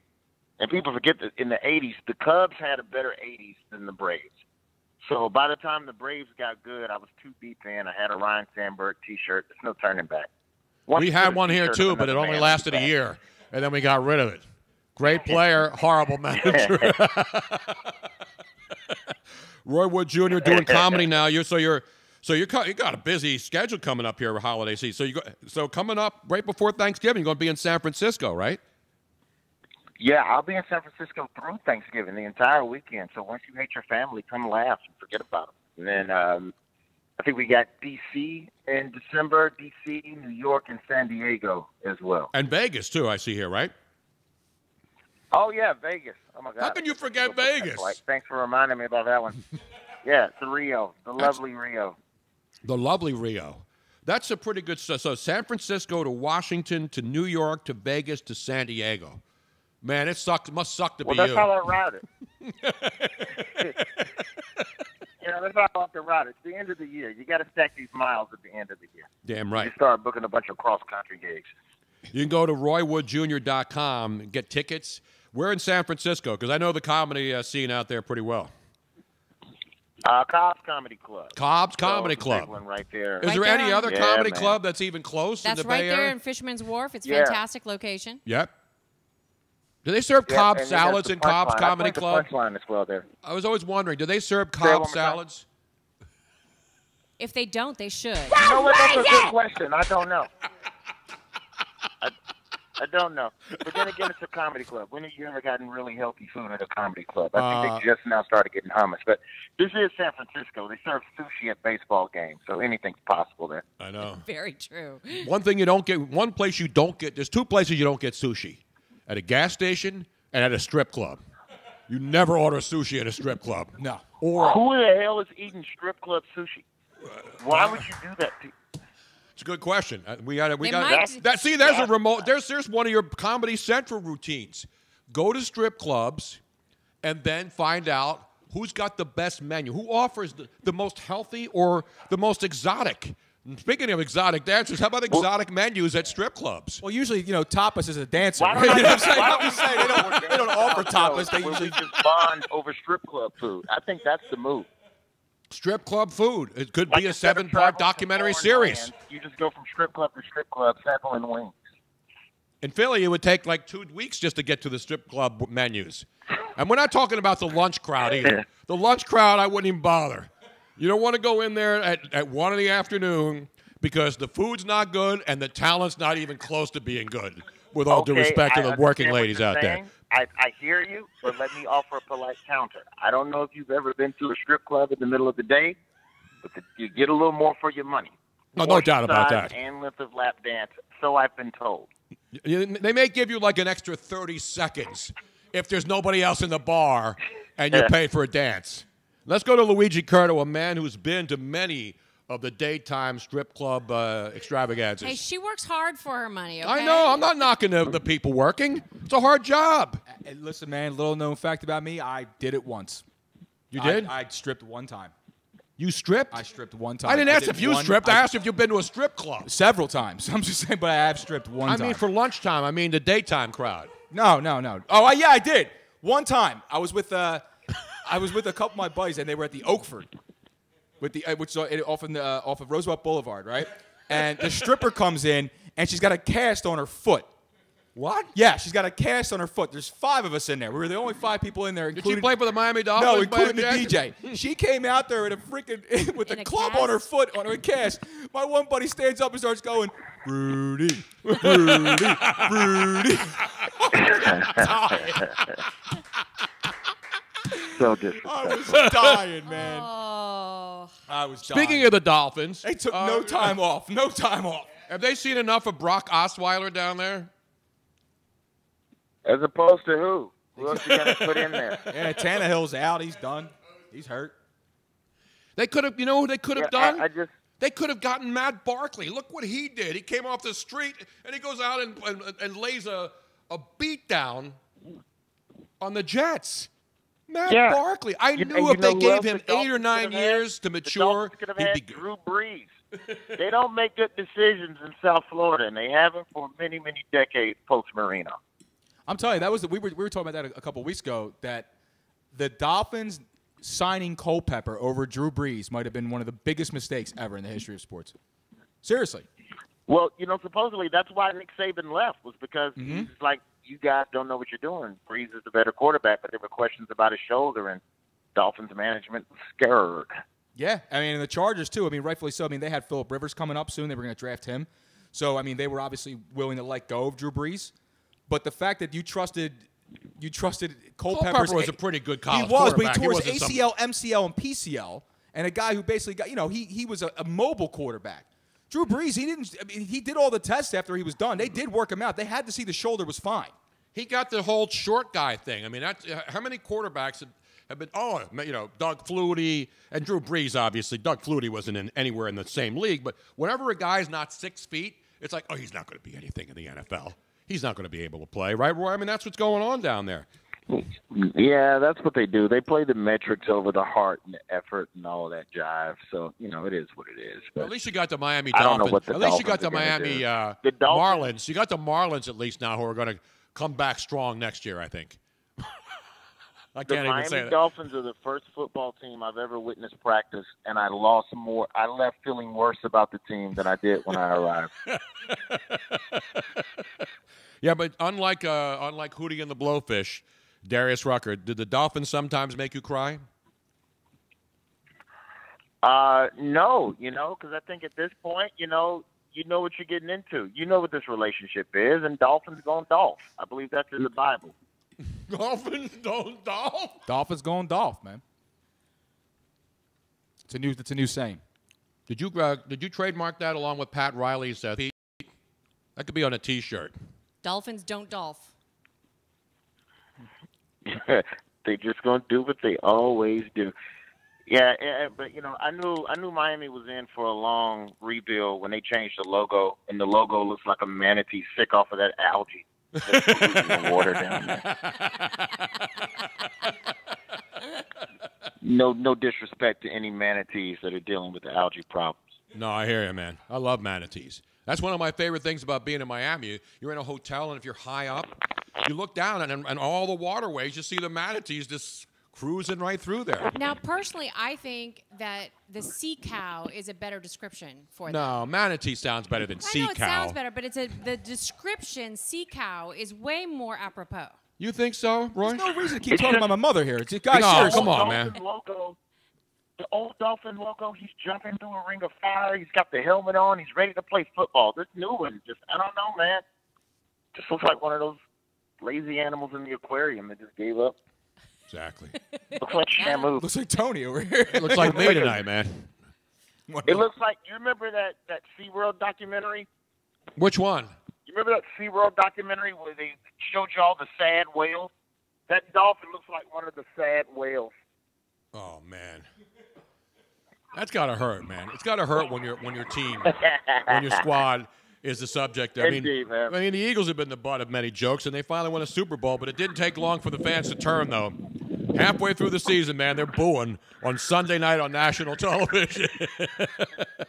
Roy, we appreciate you coming on, man. We hope let us know when you come to Philly, man. I want to come out and see you. Will do. I'm sure at some point I'll be down there in your new, it's not the power plant. I forget what you guys called it, but it's got all the bars and the theater, and I always play the punchline when I come to town. So I'll for sure let you know. If not, I'll meet you on South Street, and I'll share a slice of Lorenzo's with you like a couple of gentlemen. That might be the only place left on South Street by the time you get down here. The place is falling apart, Roy. No, Lorenzo's, man. It might be the only place left. It really might. No, there's other places there. What are you talking about? Indeed. All right, Roy. Roy Wood Jr., ladies and gentlemen. Lot, man. Thanks for having me. Follow him on Twitter at Roy Wood Jr., and, of course, you can go to his website to see when he's coming to your town on his tour, roywoodjr.com for tickets and all the tour information in the house. Give him a roaring round of applause. All right. Thank you, Roy.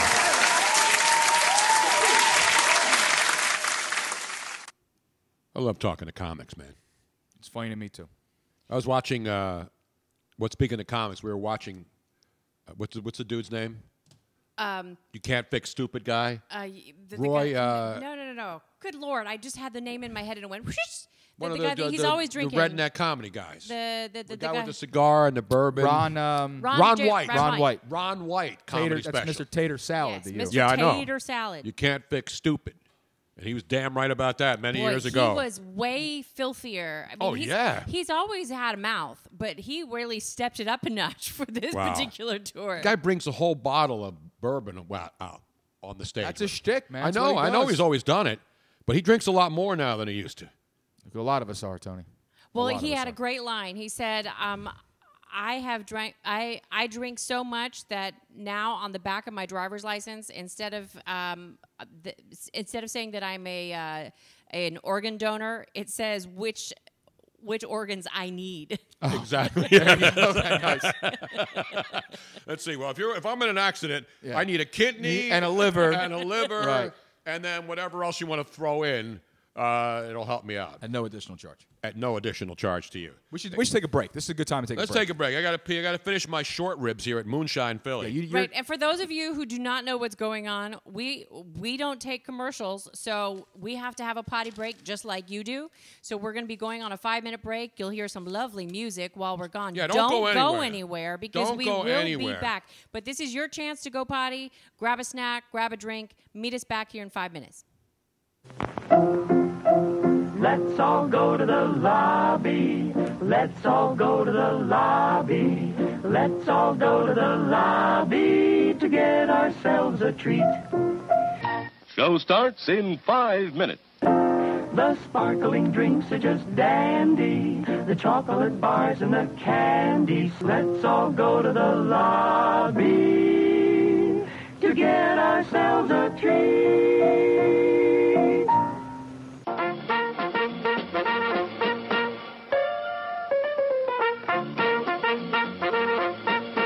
We're happy to have you with us this evening and want you to enjoy every minute of your stay here.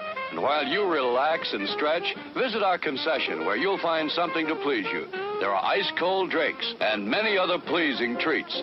Our drinks, satisfying and refreshing. They're so good.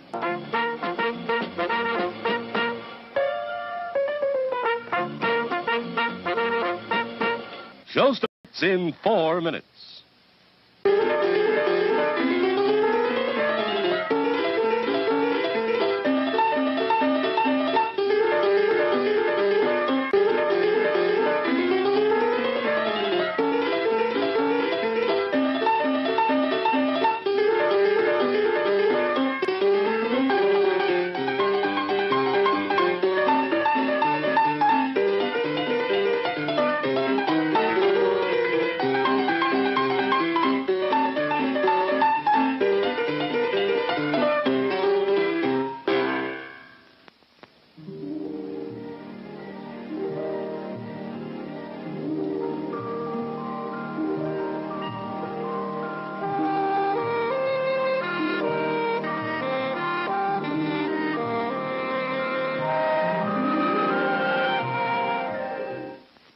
Show starts in 3 minutes.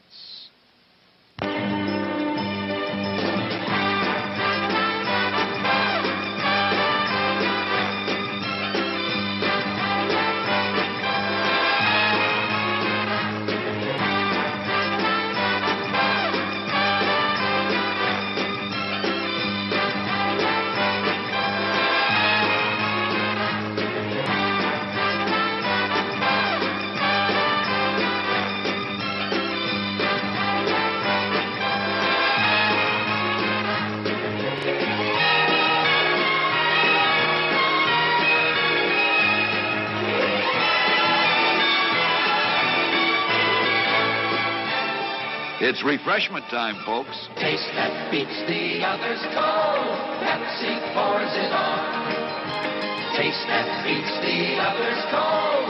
Pepsi pours it on. Show starts in 2 minutes.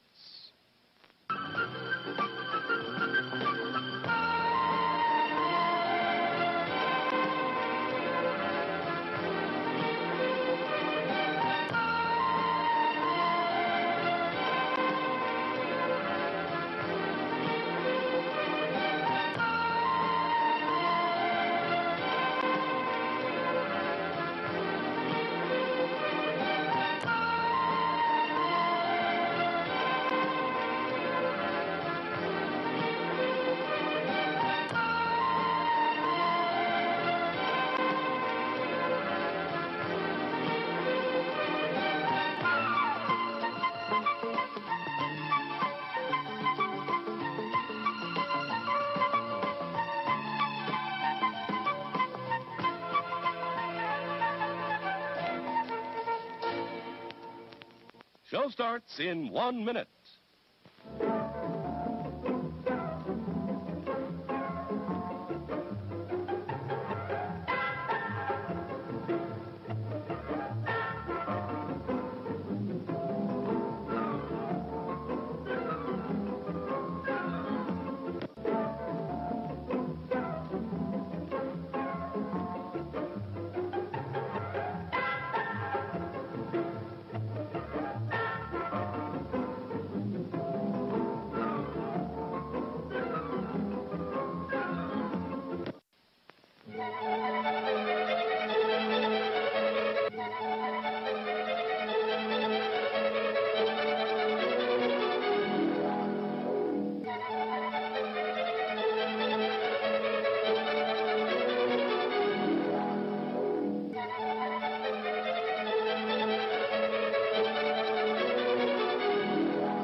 And now, on with the show.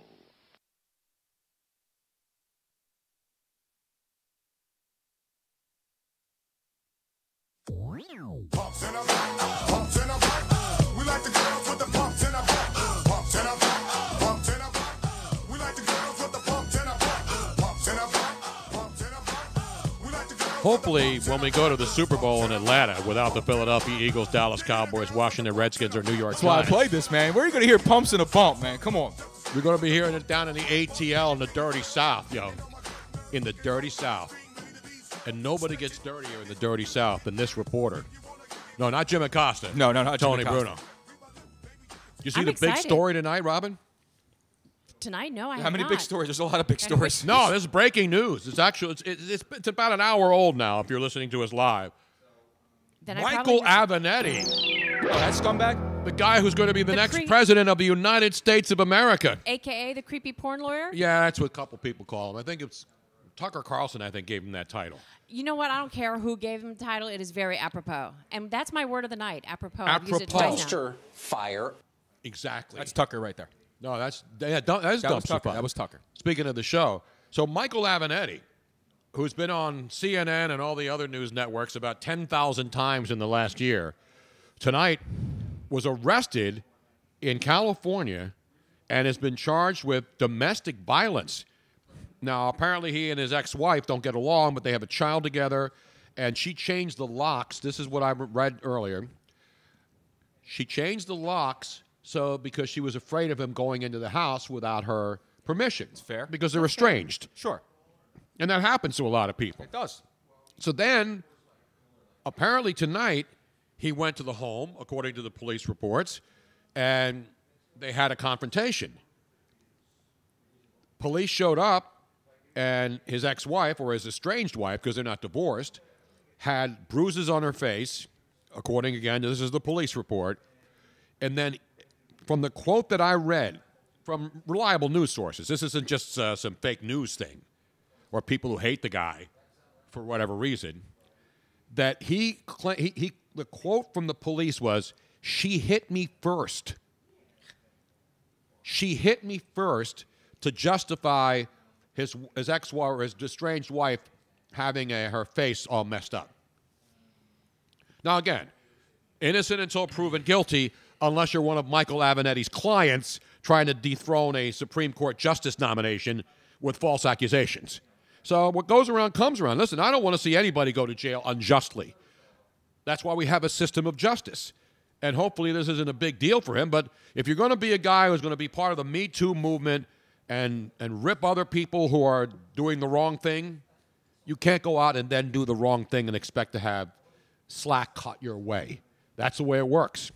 You can't accuse somebody of being a gang rapist without any evidence to substantiate it, and then go out and unfortunately get arrested for domestic violence.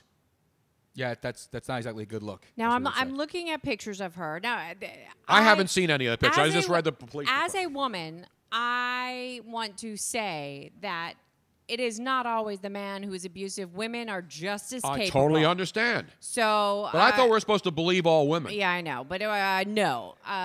Every situation should be looked at I'm independently. Checking out of this conversation. But in this particular case, she looks like a petite, smaller woman. I haven't seen the photographs, Robin. So, the point is, but when you say to the police, "She hit me first," and she has bruises. I don't care if she hits you first. You were married. You have a child together. You don't hit a woman. I don't care what she did to you. You do not raise a hand to a woman. And again, I don't know. I wasn't there. But chances are, I don't think that she got those bruises self-inflicted. Yeah. I'm not a cop, and I'm not trying to convict this guy because I actually believe in due process. I believe in innocent until proven guilty. Unfortunately, Michael Avenatti proved that he didn't care about innocent until proven guilty, and now people are going to jump all over him, and that's what happens. Meanwhile, let's get back to the business. Michigan at Villanova tonight.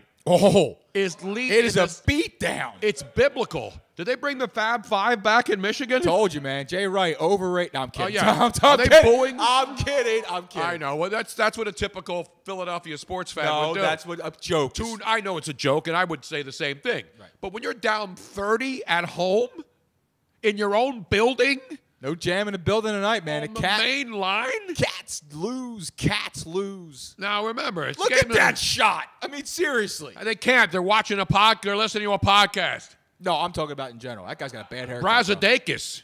Who? Some big white dude on Michigan. Brazadakis. That's what it looked like his name said. I have no idea. Michigan up 60-30. And if you're scoring at home, that's a 30-point deficit for the Villanova Wildcats. Yeah, that's even easy for me to figure out. It is easy for you to figure out.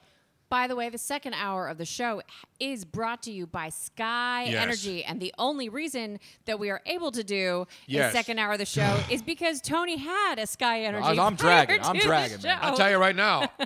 You've heard the song Last Night a DJ Saved My Life? Remember that song? Tonight a Sky Energy saved yours? I'm telling you right now. Yeah. I don't know what happened last night. I've been taking like NyQuil every night because I'm fighting a cold. And I hate getting sick, especially this time of the year. And I've been getting chest colds the last couple of years, and those are the worst to have, especially when you get older. And so I started feeling like I was, you get that throat thing, you feel, and then your chest, you cough, and it hurts a little bit. So I've been taking NyQuil, and I've been sleeping like 12 hours. I passed out for 15 hours last night, man. Dude. I was out. Tony, you see me? I came out of the dungeon at like 1 o'clock in the afternoon. I never sleep that late. And I don't normally either, but I've been sleeping in. So last night, we were here at Moonshine for an event with Philly Current Magazine. I go home, I'm tired. So I go to sleep, I'm watching these shows, I'm watching National Geographic. And it's 1:30, and I said, all right, I got to go to bed. And I had to get up to move my car because I was at a meter, and I set the alarm for 9:30 a.m. Right. I said, Alexa, wake up call 9:30.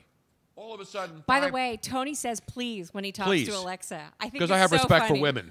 It's so I have funny. respect for women. He says, Alexa, could you please set the... It's so- Alexa, please set the alarm for 9:30 a.m. She Makes says, me whatever laugh. you say, Big Poppy. And then I try to make a move on her, and she says, we don't play that. Alexa don't play that shit. Wonder what she looks like, man. Alexa? Yeah. Are she you hotter turned than on? Siri? No, I don't we, know, We man. had Siri on the Susan show. Bennett, yeah. Yeah. You think Alexa's hot? I don't know, I've but never you know seen what Alexa. they should do? They should do like they do in Japan and start making holograms for They should. for electronic voices.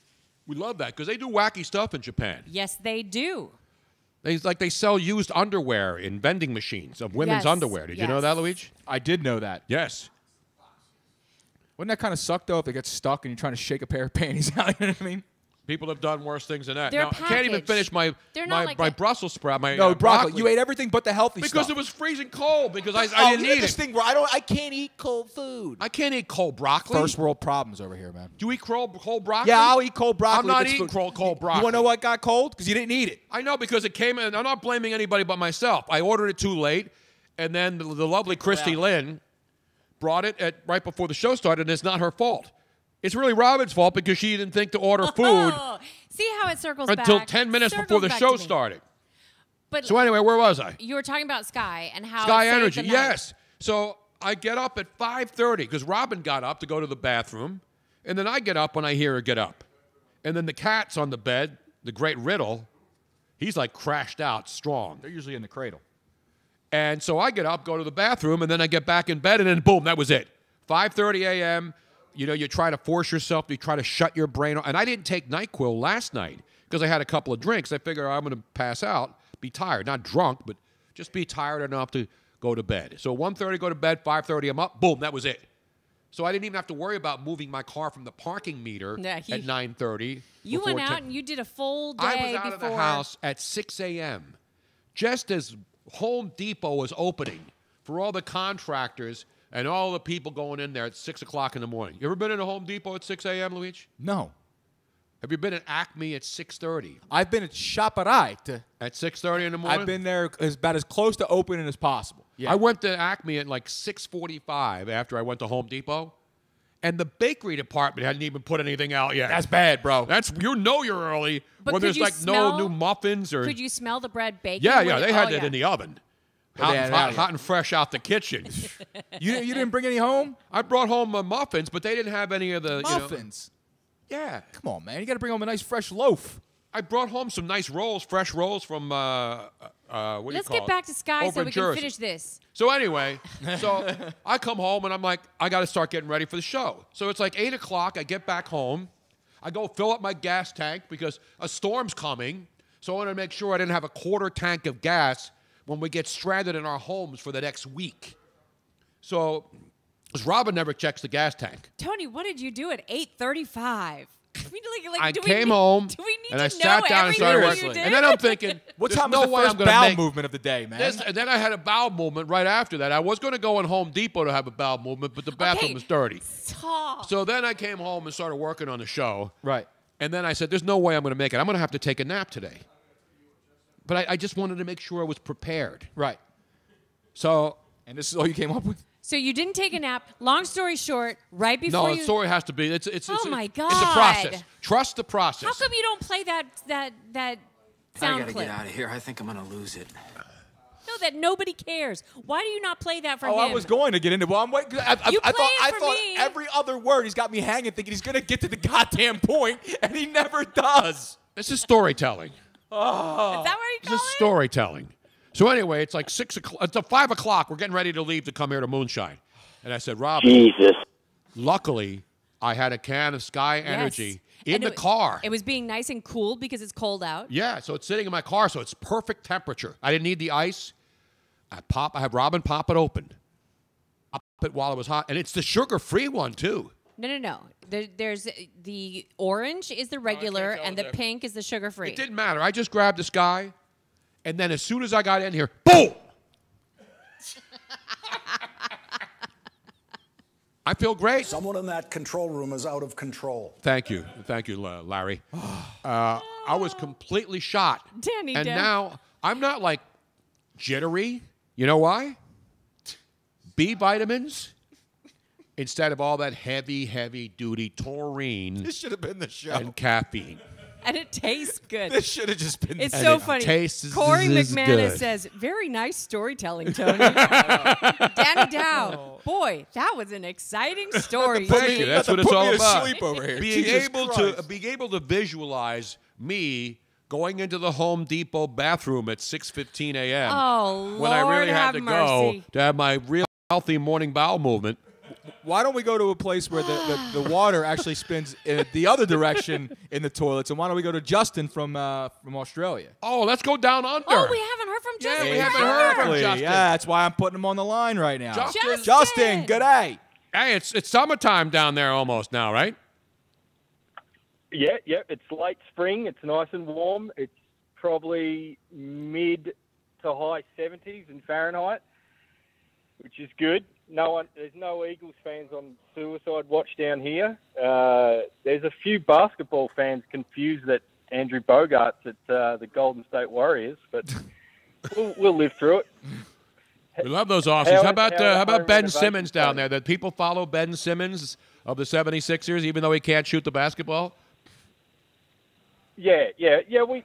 We're fans of an Aussie guy who can dunk. Well, who isn't?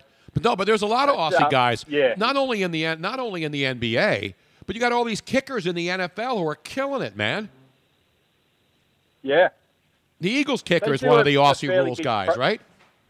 The Eagles Yeah, place Bennett, kicker. He's good. He is good. He might be the shining light in the Eagles uniform this year. Now, he's the punter, not the place kicker. Although the Yeah. Eagles were smart to get rid of both Cody Parkey and Caleb Sturgis. Both of them have been shitting the bed lately. Sturgis was released by the by your San Diego Chargers, and then Cody Parkey, luckily they were winning the game so easily. He hit the upright 4 times in the game. Who's that? You have to be aiming He hit for the it if you're hitting bleeping it post, 4 Don times. Earl. If Don Earl were still alive today, he would have screamed, "He hit the bleeping post." Anyway, what's going on down under now? I'm just doing some home renovations myself, putting in a water storage tank. So I'm trying to outdo you in home handyman work. How big of a tank? Now, is this up on the house? Do you collect rainwater or is it natural water? Yeah. Collect rainwater. I don't know in gallons, but it's 500 litres. So 500 liters. How many it's enough gallons to is that, say- Luigi? Can you do a conversion for me? Absolutely. 500 liters, Robin. You were raised in the Netherlands. Yes. Where everything is measured in liters, including drugs, alcohol, tobacco, and firearms. So what's 500 liters converted to gallons? To gallons, it's like 2.5 liters per gallon. It's Approximately. 132.086 U.S. liquid gallons. 500 liters? That's all it is? 132 gallons. Dude, that's not enough for Robin's shower. Robin and Luigi use more water than that every day. Luigi takes 5 showers a day. Robin only takes 1. I take 2, and they're quick. They're quick. I don't take long shower. I take 2 showers. If I stink, I'm getting a shower. It's usually after a workout. But there's showers and then there's a rinses. 2-minute shower, Luigi. What's that? A 2-minute shower, Luigi. Well, it's not really a 2-minute shower. It's more like a 17-minute shower, but I round down. I'm going to put one of those timers in. You know when you go to like a campground? Oh, and it automatically At least I take a shower, you dirty ass white boy. Seriously. You know those showers in campgrounds where you put a quarter in and then you have to make sure you're like, and then the thing's ticking and you don't know when it's going to turn off? That's what I'm going to do for Luigi. I'm going to put one of those timer things where I like it it. automatically goes off and locks after 2 minutes. No, That's it turns. fine. I think it should turn into the cold, like it automatically. The hot water turns off. Yeah, and then it's I like only that. Cold. That's even better. Yeah, okay, go for it. What's better, going from nice warm shower to scalding hot water or freezing cold water to deliver the message? Fine, man. Just be ready to fix some drywall. That's all I'm saying. Just be kick the shit out of that bathroom. I think going to cold creates a better scream. And it also creates shrinkage. I don't know. Why do you want to mess with me in the shower? I don't want to mess with you in the shower. I'm not in prison. I'm just saying, 2 can play this game. That's all I'm saying. We're doing water jokes here. Come on. So 500 liters. Now, is that rainwater? Yeah, rainwater, Tony. Yeah, I'm staying under council regulations. Beautiful. Now, are you allowed to water the lawn and stuff? Do you have restrictions down there like we do some in California in the summer? You can't use a lot of water or they'll come out and basically club you and then dump you in the Pacific Ocean? Yeah. You can only hand water. You can't run a sprinkler or anything like that. And that might change to probably odd and even days, I'd say, by the end of the summer.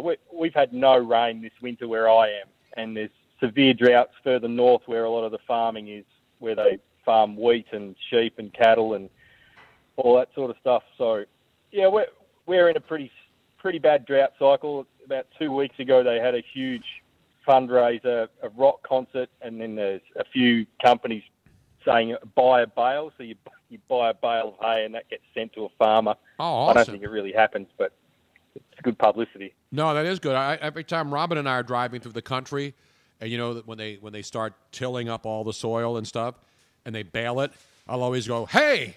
And then Robin always falls for it. She looks over and there's a bunch of bales of hay, and she always I suck her into it all the time.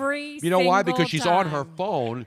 She's on her phone all the time in the car, and I go, "Hey," and I make her look all the time. Just like Luigi would probably do the same thing. No, I actually wouldn't even look if I said, "Hey." Would you, Luigi? That's how I look. Oh. You want me to pay attention? You got to speak my language. We're Italian, Tony. We talk differently. So now with the water shortage in Australia, is it in the entire country or is it just in parts of the country? It's mainly just New South Wales and regional Victoria at the moment. But in Victoria, they've got a huge desalination plant, which I think they'll turn that on and get that running flat out by the end of December, maybe end of January, and pump desalinated salt water back into our systems. So it's getting a good go, that $1 billion desalination plant.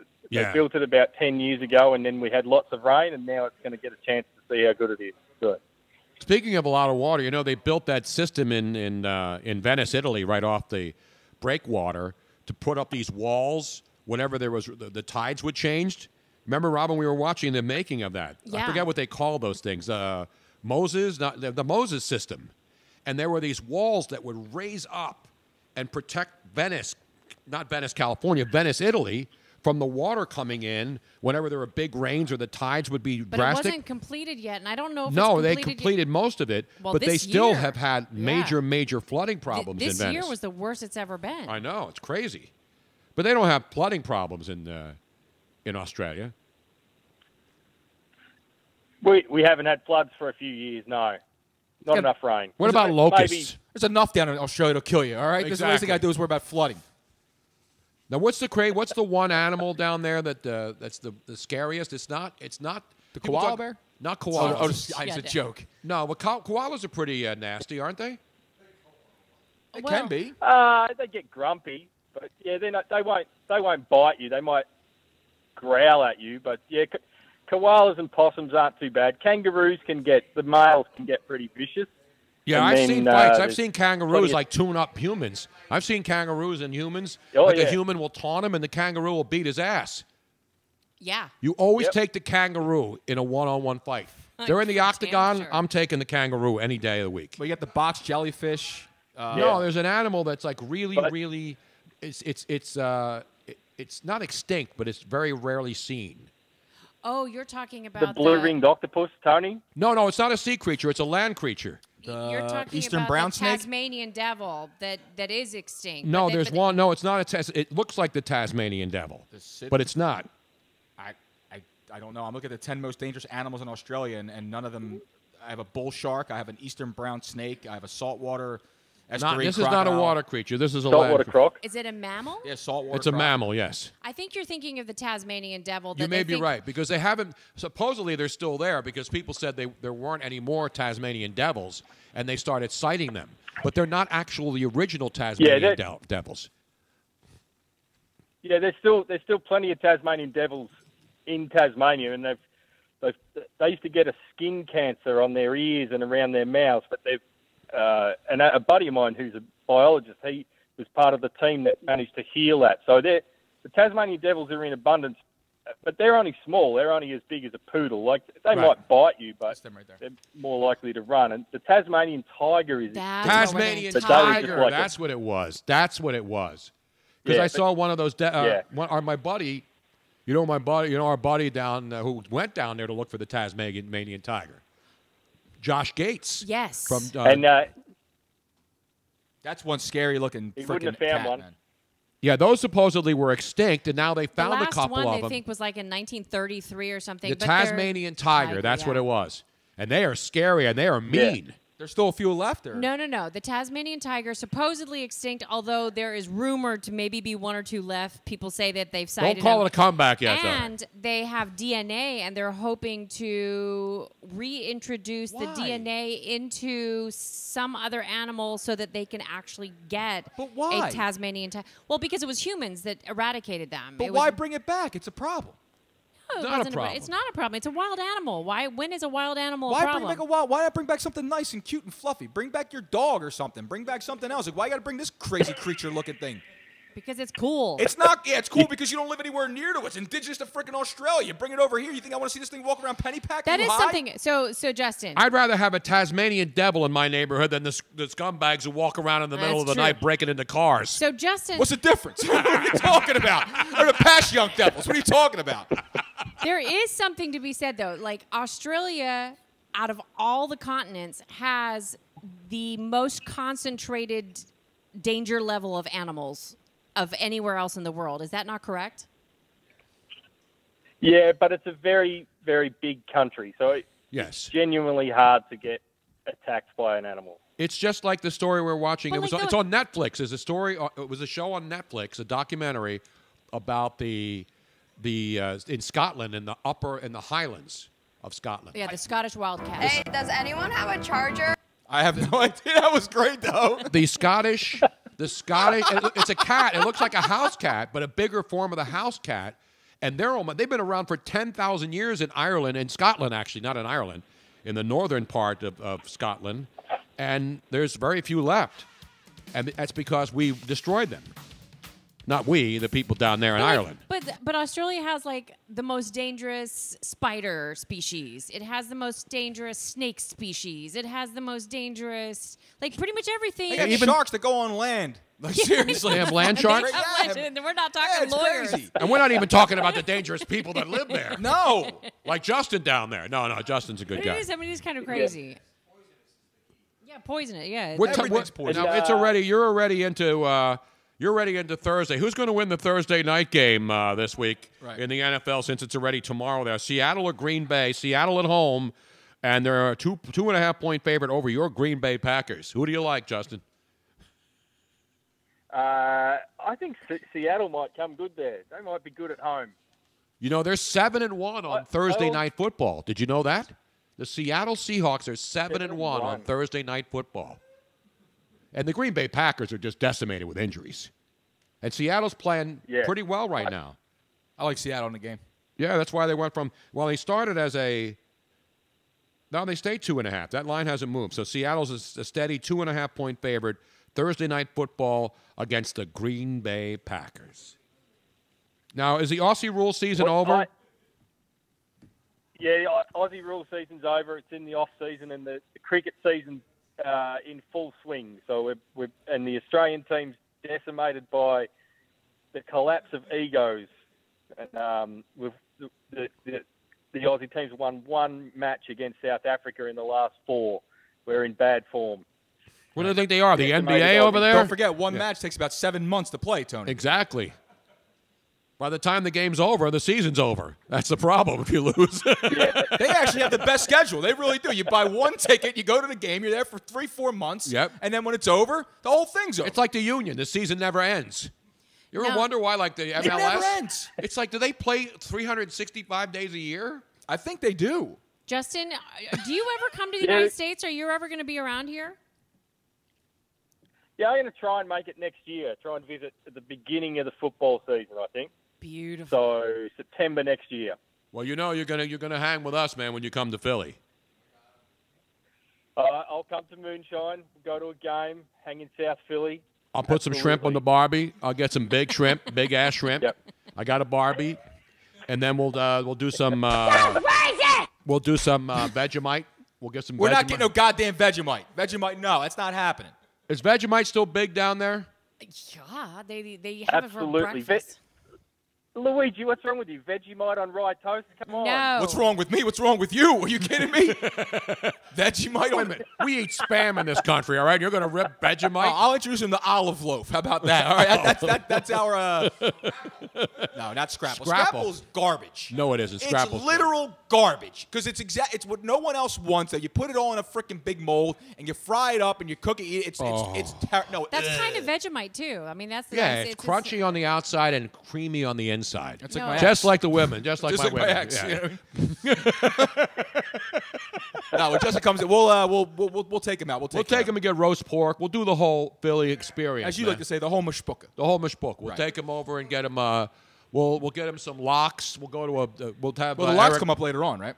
Locks are coming up. Eric Cohen. We'll take him to the great delis that he goes to. He's a foodie. Eric posts his food every day, wherever he goes. The great Eric Cohen. We are all foodies.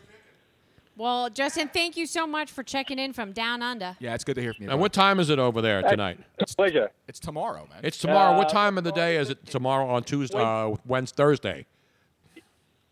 It's 20 to 1 in the afternoon. Oh, man. Time for a nooner, eh? Thursday afternoon. yeah, it's just about beer o'clock. Do they call them nooners over there? No. Noon is a drink, right, Tony? No. Nooner is an action that is performed during the day when you... you go home for some sexual relaxation. Exactly.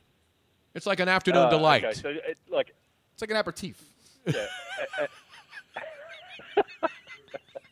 Hey, you can No, use no, that no, down there no, now. no, Next no, time I you're don't do with a nooner. friend, you say, hey, right about now would be a good time for a nooner, and see the reaction. Yeah, I'm sure they'd go for big time. I'll give it a try. Yes, it'll work. Say Trust me. Tony Bruno It works told for me me to all tell the time. No woman will turn down a nooner. Right. Or a man, depending on who you're with and what your situation is. Meanwhile, all right, thanks, Justin. Justin, good to talk to you, man. Let's Thanks, give him Tony. a roaring round of applause. Our correspondent in Australia. You know, we have 2 Australian correspondents now. You know who else is our Australian correspondent? Yes, the actual correspondent. The great Chris Williams. Yes. Oh, no, that's the third one then. We have the other guy from Australian TV. Remember we met him at the Super Bowl? Yes, exactly. I forget that guy's name, though. Doug or something, or is it No, he had a fantastic name. And Connor or... Oh, that might have been it. I don't know. He was at the Super Bowl party with us. Yes, I'll have to. Well, he's there, but Tom from Richmond, Virginia is with us now. So why don't we go to Tom? Let's go to Let's Todd. worry about the people that are with us right now. Todd,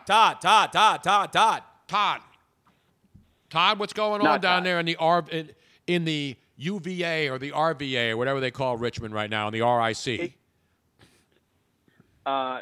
It's cold. It's not Todd. It's John.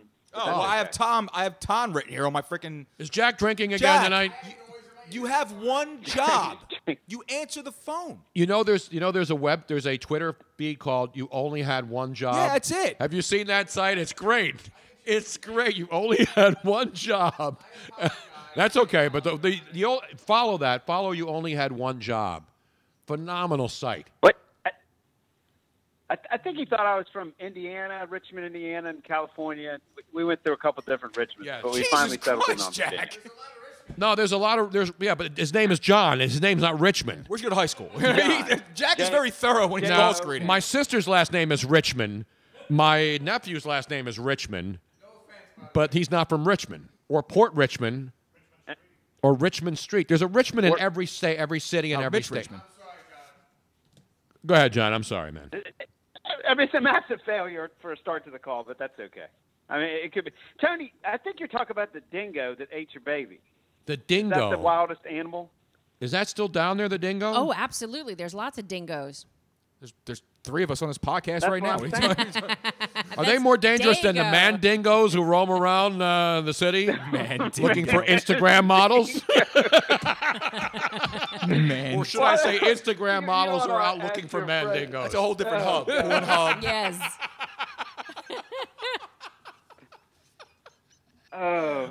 Tony, I think the the danger of the Mandingo depends on your port of entry. Well, so to exactly, speak. yes. Ba-dum-bum. Let me give him a rim shot right now. Speaking of port of entry. Yes. I got a different one than Johnny. Yes.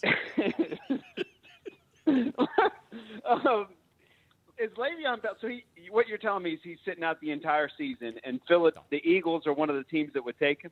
Well, they'll have an opportunity to because he'll be a free agent, and February 19th is when free agency starts. So he's now not allowed to play for anybody, including the Steelers, for the rest of the season. So basically, he gave up an entire season, and people were waiting till the last minute, and then they had until 4 o'clock on Tuesday afternoon to sign the franchise tag, and he refused to do it. So therefore, he foregoes the $14.5 million they owed him for this year, and he'll sit out the entire season, and then we'll see what happens in free agency because I'm reading they could still not slap the franchise tag, but they can make him a transition tag, which would be complicated because then they'd have to figure out what the salary is for a transition player, and there'd be litigation, and that way they would get him cheaper. So it's all about money, obviously, and the situation is I'm sure he wants to go out and test the waters now. And the thing about transition tags, because they're not going to let him go for nothing. So if they put a transition tag on him, they have the right to match any offer he gets. So that's the deal. So if somebody wants to offer him, if the Eagles or the Jets or you name the team want to give him $1 gazillion, then the Steelers have the right to match that contract. And that's how it works. So the Steelers offered him a contract. He turned it down. He didn't play this year, and now he's going to go out and test the waters and see what happens. But the one thing is, and oh, by the way, if the Steelers don't match the contract, then they lose him for nothing. If they match, then they get compensation. Right. Yeah, I was hearing somewhere maybe like a second or third round pick type. There was another scenario in which that he would go, but they'd get like some type of compensational pick in place. I mean, I can't see the way the league is going. You know what I mean? You have probably two backs for each team. You know what I mean? So like spending all that money on that kind of player at that age, you would. I guess you'd be doing something maybe short term, saying, "Hey, this is the guy that gets us over the top." But remember, at the beginning of the season, he was one of those guys, and the Steelers got off to a slow start, and so the whole world was, damn, they need this guy. You got to have a stud running back. And then, James Conner comes in, and he lights it up and plays great. And so as each week passed, Le'Veon Bell, his leverage went down a little bit. Well, I hate to even use word when you're talking about a guy of Le'Veon's caliber, but he became disposable. He kind of really did because James Conner was doing everything. Yeah, I mean, if James Conner was struggling, then they would have probably gone back to him and said, hey, man, let's get this deal done. But as the Steelers got better, and now they've won 5 in a row or 6 in a row, they're like, hey, you know what? He's not here. He doesn't want to be here, and we have to go on and win our games. I mean, even the coach said it. Mike Tomlin said, hey, I only have to worry about who's here, and that's his job. He can't worry about Le'Veon Bell not wanting to come in and play for a salary that he agreed to earn. He needs to worry about who's on the field. Exactly. Yep. And he's got the Steelers playing great right now, so that you can't worry about disrupting your team because the guy's unhappy. And that's why they have rules. And Le'Veon Bell's going to either go back to the Steelers in some sort of a match of a contract under a transition tag, or he's going to play somewhere else for $1 gazillion. If you're getting the same, I think they were saying Connor's production is greater than Bell's was at the same time last season through the same amount of games. And guess who sees that? The front office sees that. The coaches see that. Then the coaches really don't see that. They worry about the players in hand. I'm sure Mike Tomlin wanted to have Le'Veon Bell back all year. Hell yeah, he did. But when they started winning games, he had to focus on, hey, we got a guy here who's doing pretty well. And, oh, by the way, we got a lot of other players who are pretty good, too. And so do we put all our eggs in one basket? And that's the situation you are in a salary cap era in the NFL. Back in the day when the Niners and the Cowboys, they could keep all their players. You could keep guys. You could have Jerry Rice for 20 years. Exactly. Now you can't keep guys because you got to figure out which guys are, guys win a Super Bowl. They want to go get paid somewhere else because they got that ring. So it's a whole different climate as far as salaries are concerned. Did you say Beeline and Michigan are are beating Villanova by 30. Yes, they Is Villanova that bad this year? I thought they were like a top 10 basketball. No, they're team. actually ranked 8th in the country right now, and Michigan was ranked, I believe, 17th when I saw it on the TV over there. We have the Sixer game on where But they're slapping down the Orlando Magic. But they were currently getting drubbed by 30. We got to get it. Let's get Eric Cohen to flip over now. The fourth quarter, Sixers up by 10. But let's get an update on the college on the basketball. Villanova game. Michigan at Villanova. He's at Marquette, Indiana right now. No, there's a lot of college basketball. Don't you have Last Channel on there? That's all you had to do was go to Last Channel. But we ruined that option now because he switched the channel to something else. What the hell's going on over there, Eric? I don't know, man. He's what back. kind of an assistant producer are you? You're not even going to get credits in the crawl tonight. He's screwing up phone calls and he can't get the channel. No, that's Jack. Jack's the one screwing up the phone calls. Eric's screwing up the television channel changing. We got the worst free help in the world in this program. I'll tell you that right now, man. It goes all the way down to me, too. Seriously, I take full responsibility. You get what you pay for, which is absolutely nothing. Exactly right. Both ways. You need to give Where the him hell was that 3 game? Sky Energy. You need to pass out more broccoli and Sky Energy. That's right. We need more cruciferous vegetables and Sky Energy around I'm this telling. damn Did I place. tell you my story about Sky Energy today? Yes, you did, Tony. Sky Energy. People said they needed Sky Energy to get through the goddamn story. So bad, man. I really hope that fabulous Ed Luiso was tuned He in in is. time He's to checking actually in. listen to that story. You'll never get a better impromptu, heartfelt understanding of the value of Sky Energy when you've gone through a long day without sleep. And again, I'm not jittery. No. I'm not crashing. Well, you're crashing. I mean, but you're crashing. But that's just in life in general. It has nothing to do with your energy level. Your energy's through the roof, which means you're going into that wall 100 miles per hour, You're Tony damn Bruno. right. I'm like the Jet fan who, did you see that story? That there's a New York Jet fan who left the game when the Jets were getting boat raced by our great friend and former Philadelphia Eagle great and former great everywhere else. USC, tremendous greatness. Matthew Barkley. Matt Barkley goes out there, matriculates the ball, and goes crazy against the New York Jets. So a guy leaves, 57-year-old Christopher Grayshock, not from Castle Grayshock. Oh, that is Greystoke. Greystoke. I know. That's his last name is Grayshock. From West Milford, New Jersey. Is that a He-Man reference? My Yes. God. He was charged with drunken driving. Guess what he did, Luigi? What? At 5:15 p.m. on Sunday afternoon, exactly 1 hour after he left the New Jersey Swamplands Giant Stadium, he rear-ended a guy. And then got stopped by the cops. He told the police he was drunk. He drank too much. And you know what the reason is, Luigi? Because they bet on the Jets? The Jets suck so bad. He had to drink away his sorrows. Oh. We also found an open bottle of booze and some weed in the car, too. All right, so there's a movie. You remember Jack Lemmon, Walter Matthau, right? The Odd Yeah, Couple? the Odd Couple, So yes. there was a movie they made called Out to Sea. Okay? Not Out to Lunch. No, That's not Out this to show. Lunch. So they made a movie called Out to Sea, and Walter Matthau's character is trying to woo this woman, and he walks over and he's like, wow. He goes, check out that TV. It's beautiful. And he goes to he goes to pick it up to help her out, right?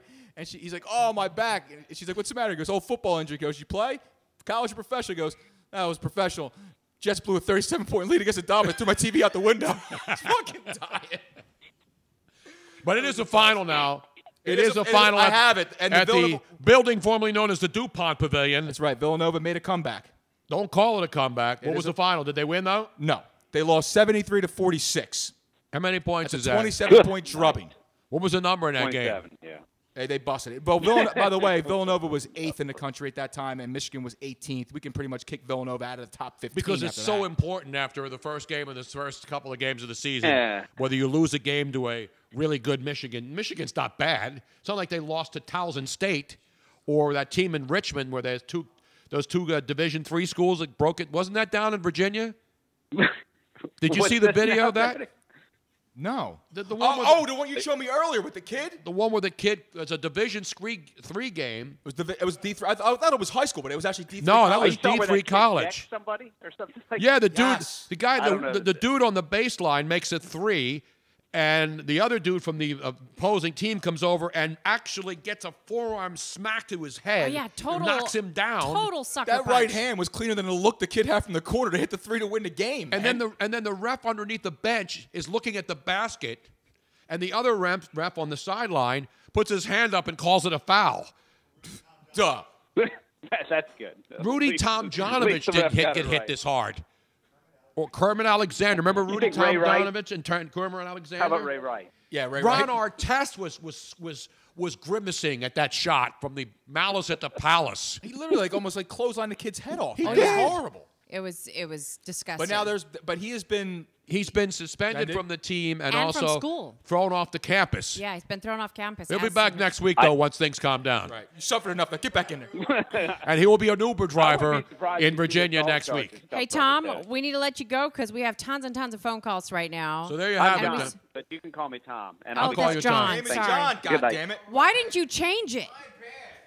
Yo, it's not your bed, but you do have another drink that's filled right now. Water, Jack. Every once in a while, mix in a water. Okay? You know how many drinks I've had tonight? No. Oh. 0. By the way, did I you only see? had one drink tonight, and the only drink I needed tonight I'm drinking club soda. was my Sky Energy.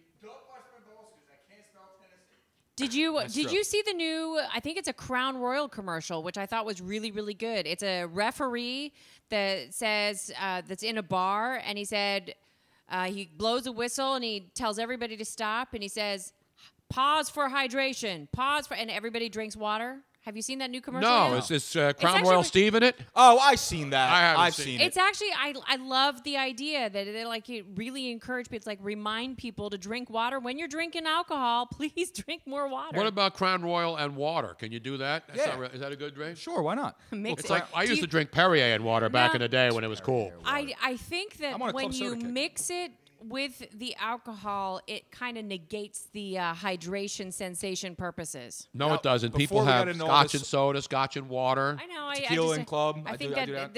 it's you're supposed to have just water by itself. Get that extra hydration in, and it's extra. Speaking of extra, someone went the extra mile in Japan. We were Oh, yeah, trying we to get gotta to this do story this. earlier. Robin segued herself So- into it, then we segued ourselves out of it. Now I'm trying to bring us back into it. We're talking about how they're a little wacky in Japan. They are a little wacky, Different and we're going to get cultures. to the Those people callers do in just a things minute. different. So don't go if you're hanging in there. Don't go anywhere. But yes, we know that Japan has some creative. I like this. Quirky fetishes. Yes, thank like you. vending Quirky machines that fetishes. sell used panties. Yes, and we also know that that one of the things that they love over there a lot, as well, is anime. Yes. Not anime from Beverly Hillbillies. No, they're like oh, no, that was a cartoon different anime. And It was, yeah, in Ellie Japan, Mae. they have now created. There's a Yamaha Corporation has created the very first hologram singer, and Hatsune Miku is the name, and this is Moshi Moshi. and they have concerts with a. I mean, I have a video of. Let's see if I can get it up here. Yeah, really well, quick. Luigi's playing it right now. Yeah. It's incredible. She's incredible. So they have. Would you? They. Absolutely. I mean, it is crazy how many people come to see these shows. So it's a real club. It's and then there's a a stage. stadium. It's a freaking stadium. And then on the stage is an anime created fake woman, as opposed to our fake women who are real but even more fake than the anime women. And you can hear the people screaming from the crowds. What do we get for $10? Jack. It's nuts, man. Correct. Sorry, we had the reason why I'm a little bit it This wasn't is incredible. She's got an entire Right. like a rhythm So- section playing. So yes, so this is so what you are watching now on my screen, if you're watching it live, is And her hair goes way below her ass. You know, Robin thought she had long hair. She's a 16-year-old character Oh. that is this anime. So Wait a minute, did Bob in Menendez Japan- hook up with her at one time? So in New we are- Jersey? So now this story is about combining the different fetishes with the love of anime. A young gentleman, actually he's not that young. How old is he? He is. Let's see.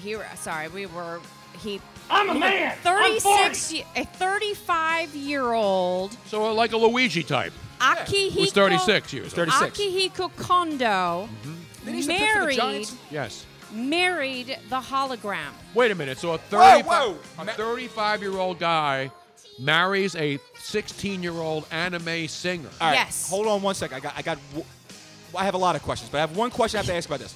How did he propose? Like, did they go out?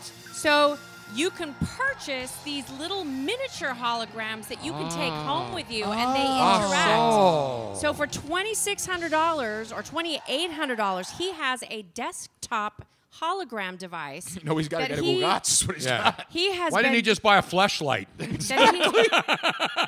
for like $100? That might be an attachment for this particular device. I don't know. But he decided, and he had an actual legal marriage to Miku, as he calls her. You can get a fleshlight for $59.95 right now on Amazon at the door. I got it right here. Which one? No, it's got to be personalized. He spent 2 million yen, which comes out to almost $18,000 on a formal marriage ceremony at a Tokyo hall. So he married. Oh wow. 40 guests attended. How much per sake bowl and sake bomb? And he tied the knot with Miku, who was present in the form of an oversized stuffed doll. So it wasn't the anime singer. Well, No, it's he her married the character. He married her character in miniaturized form. And it's on the marriage certificate. The person who did not attend was his own mother, who said that it was just too much for her. Too weird for mom? Too weird for mom. But he says that he. At least it wasn't like these guys who were like marrying their Trump dolls. You see these Trump baby dolls? No. People are marrying those in this country. Then that's going a little too far. But here's the thing. He considers himself. Terrible person. Thank you, Ms. He President. considers himself an ordinary married man now. And his holographic wife wakes him up each morning and sends him off to do his job as an administrator, just like any wife would. So wait a minute. So the doll that he bought is it still Still animated barking or orders is it at him? just? So the $2,800, he has two things. He Right. has the doll that is a stuffed doll that he sleeps with. Right. But the person he interacts with is the little miniaturized hologram that wakes him up. Okay, and- so it's like appears on his desk, Yes. like in some of these dumb horror movies you see. Yeah, it's like inside glass. I- You've seen those Yeah, holograms yeah, inside yeah. glass. I've got a message for him. You have smoked yourself retarded. I mean, seriously, what the? I understand, like, love what you want to love and all this other thing in this day and age. You can, but this is just, pardon my French, this is fucking crazy. That's exactly what it is. I mean, I'm you sorry. got hologram. You can actually buy now robotic, anatomically correct women. How you gonna have sex? You Dolls. can't feel anything. You can't even feel anything. Sex robots for less Well, no, than that's that. why I'm saying I'm just like thinking ahead. You could probably buy some kind of an attachment. Well, you that wouldn't want an American one. attaches- Get to work, you piece of shit. Get out. You wouldn't want the American version. You probably can buy like a little fleshlight that hooks into the like hologrammy thingy, and then you can do your Wow. thing. I don't know. I hate to do it to him.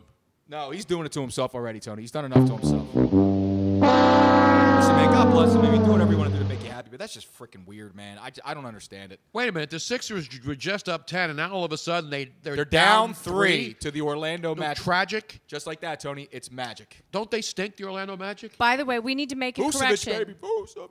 Jeff Masuda would like to note that Japanese Asian men aren't little. He knows because he's half Asian. Let's give him a roaring round of applause for that.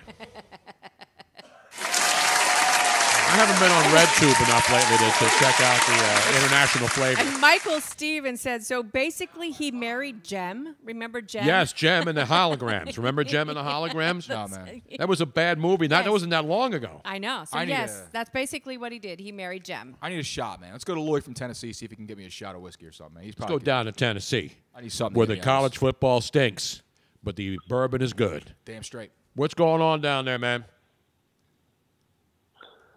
We're just trying to resuscitate a dying football program, but I didn't want to talk about that right now. Well, I don't blame you. Does What we anybody gonna in Tennessee do want to with talk the about your boys? volunteers? No, what? Yeah, I mean, 20 years of futility, so... You know where it went we can wrong? talk about You know it. where it went wrong? It went wrong when Nathan Peterman had to transfer to Pitt. Once he had to be moved out of your Tennessee Volunteer, matriculating the ball down the field, barking the signals, and he decided to leave the Volunteers and go to Pitt, you knew it was all downhill from there. But Tony, he's thrown his last NFL interception. Yes, he has. Well, who knows? We'll see with desperate team next year. Peterman's throwing picks in his sleep. What are you talking about? Man? Guy wakes up and throws interceptions. Where it went downhill was when the fat-ass Fulmer lost to LSU in the SC title game in 2001. That's what built Nick Saban. You all can go back and hit your Google and see what you think about that. But 2001. I remember Phil. Game, I remember that Philip. That was Saban's coming out party, and now he has world domination. So things couldn't be worse, my friend. They could be worse. We could all be getting married to anime figures. Well, we should check back with them later. It might not be that bad. Tony, is Michael Avenatti going to be able to beat this and have a successful presidential run in 2020? I think so. I think he keeps adding more street cred every day to make a run as an eminently qualified man with all of the things one needs: infidelity, having the FBI look into you for presenting false witnesses in a case where you're trying to knock a person's life out and keep him from becoming a Supreme Court justice. He's got all the cred now. I think this will enhance his 2020 presidential run now that he's been arrested and charged with domestic violence. It's like street cred. You got to get it. It's like getting a tattoo. It's like a rapper not having a tattoo. Or being shot. Or not being shot. You got to get street cred. Remember when Kobe didn't have any tats?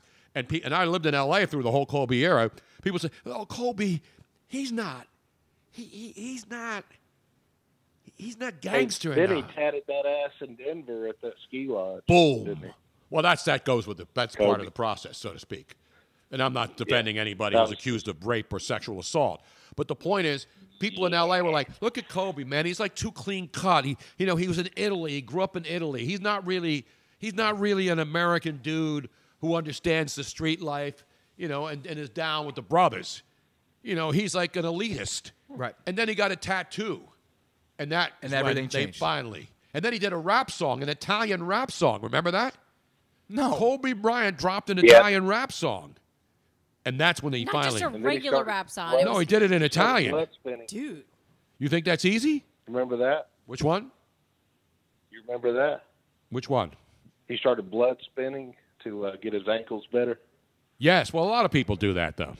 They have blood Here's pulled what you out, and do, then they though. put it in a Oh, the centrifuge, centrifuge. and then they re-inject it. Yeah, I do that every once in a while to get the blood stimulation going. That's what happens when you get older. But Kobe wasn't But like Tony 60. just does it like on the teacups in Disneyland. He just Exactly. spins around. Exactly. Think about it. You got Avenatti, Ellison, 2020. We beat everybody. I think Avenatti and Ellison is your new front runners. If you were going to make political odds on the 2020 president, and why not? We're only 2 years away, and there's like 7,000 people who are going to run. I think that's a good team. So who's the president? So is it Michael Avenatti is the president and Keith Ellison is the vice presidential candidate? Or the other way around. Who's going to be at the top of the ticket?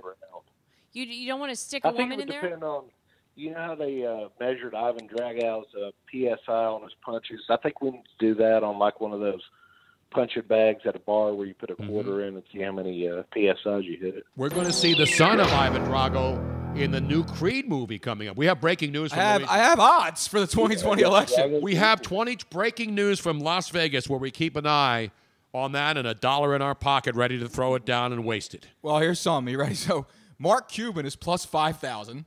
Mark Cuban? Oprah Winfrey is plus 5,000. Dwayne Johnson, The Rock, is plus 6,000. Mm-hmm. And Michael Bloomberg, plus 6,000. Howard Schultz, plus 6,000. There's a whole lot of You know who Howard Schultz is, right?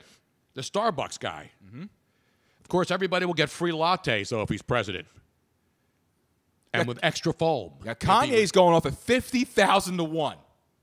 Kanye, 50,000? I think Kanye's got as good a shot as any of the other people in that group. Donald Trump is plus 150. Bernie Sanders, plus 1,200. Yeah, Jim Acosta's got to be in there now. I'm going to find Joe Biden's plus 1,200. Bernie Sanders again, plus 1,200. Kamala Harris, plus 1,200. What about Beto? Beto has to be in the You mean mix. Bobby? I think now that he lost, you can't call him Beto anymore. No, I in don't fact, have did you Beto see there. that Robert O'Rourke, Beto is just a name they made up. In fact, he was denied admission into a South Texas Latin American Hispanic group. He was trying to get himself put into a Hispanic group, even though he has no Hispanic blood whatsoever. I don't know, man. I might put a few bucks on Trump to repeat and take a flyer on Kanye, try to hit the lottery. I might as well. How about a parlay? Why the hell not, man? We're just having fun here. I don't really care. Of course, yeah. It's all it is. It's just fun. Fun with numbers. Exactly. All right, that's enough politics for the night now. Well, we lost. Oh, we dropped him anyway. We dropped Lloyd. Did you drop him or did he Now- drop? Well, we dropped him from Tennessee down to Florida. Yeah, I was just going to say, I know that we went to Japan, but let's circle back and come back to the U.S. Go to Florida. And go to Florida. Yeah, because this is our nudity update. You've seen Naked and Afraid? Yes. How about Naked and Not Afraid in Don't Florida? be afraid to be naked. Yes. Dateline St. Petersburg. He almost got away with it, Tony. He almost got away with it. If it hadn't been for some other stinking burglar that ruined his little party. In St. Petersburg. Not Russia. That, of course, is right in the Tampa Bay area where the great St. Pete Beach is and the sand is spectacular. Yeah, no. This is we love that area. The Chataway restaurant was burglarized on November 6th, and the police officers were reviewing surveillance video that showed the burglar that they knew about devouring a plate of chicken and wings and enjoying a beer, and he stole approximately $500 worth of merchandise and made a mess. But while the officer was reviewing said surveillance video, they saw something else that was a little noteworthy that they had no knowledge of. The video showed a man the night before the burglary riding his bike up to the restaurant. Apparently, it was a homeless dude. Actually, that's what I heard. He's a homeless dude, but it doesn't state that in this particular article. He rode around on his bike for about 10 minutes. He slipped in through the back and then got into the building via the restaurant bathroom. So they see him from the outside going in fully clothed. Then another video picks him up coming out of the bathroom, sans clothing. You mean buck-ass naked? Buck-ass naked. But unlike the burglar the following night, he does not actually steal anything, nor does he eat any of the restaurant's I know. The food. other dude's eating chicken and beer. No, he was a nice guy. He brought his own box of ramen noodles and proceeds to eat his own noodles, buck-ass naked. Was it the good? That's at the $5 for $1 ones at the dollar store. Yeah, the Maruchan instant noodles. That's what broke-ass college kids used to eat. Now ramen is like a big deal. Like hipsters now go to find ramen and pay like $1,000. So hold on. So I had this idea. I can say this now because we're no longer in it. But I had this idea when the country was in a recession. Yep. Right. I had this idea of opening up a food truck, and I was it was actually like a food stand. I was going to call it the Recession Stand. And what I was going to do is I was going to take cheap food but make it upscale. Oh. You understand what I'm saying? So, I had the idea for all, these fancy grilled cheeses before it happened. You sell them to college kids, but you sell them on a budget. You do ramen noodles, but you make it up like a miso kind of a thing. Yeah. And we call it the Recession Stand. You do, the hot dogs, but you do it with, shaved truffle and things like that on there. Cheap food, ramen. Truffles aren't cheap, bro. I know that, but you give them a little taste of the good life, but you make it on a cheaper product. So you get the Kraft macaroni and cheese. It's how you put a little lobster in there. You doctor up the cheap food. You put the fake lobster. Well, ones that they he did sell not- Crab, the K-R-A-B. He did not doctor it up. He just ate his little, box lunch ramen, and then he goes Who breaks over. into a restaurant and then brings their own ramen?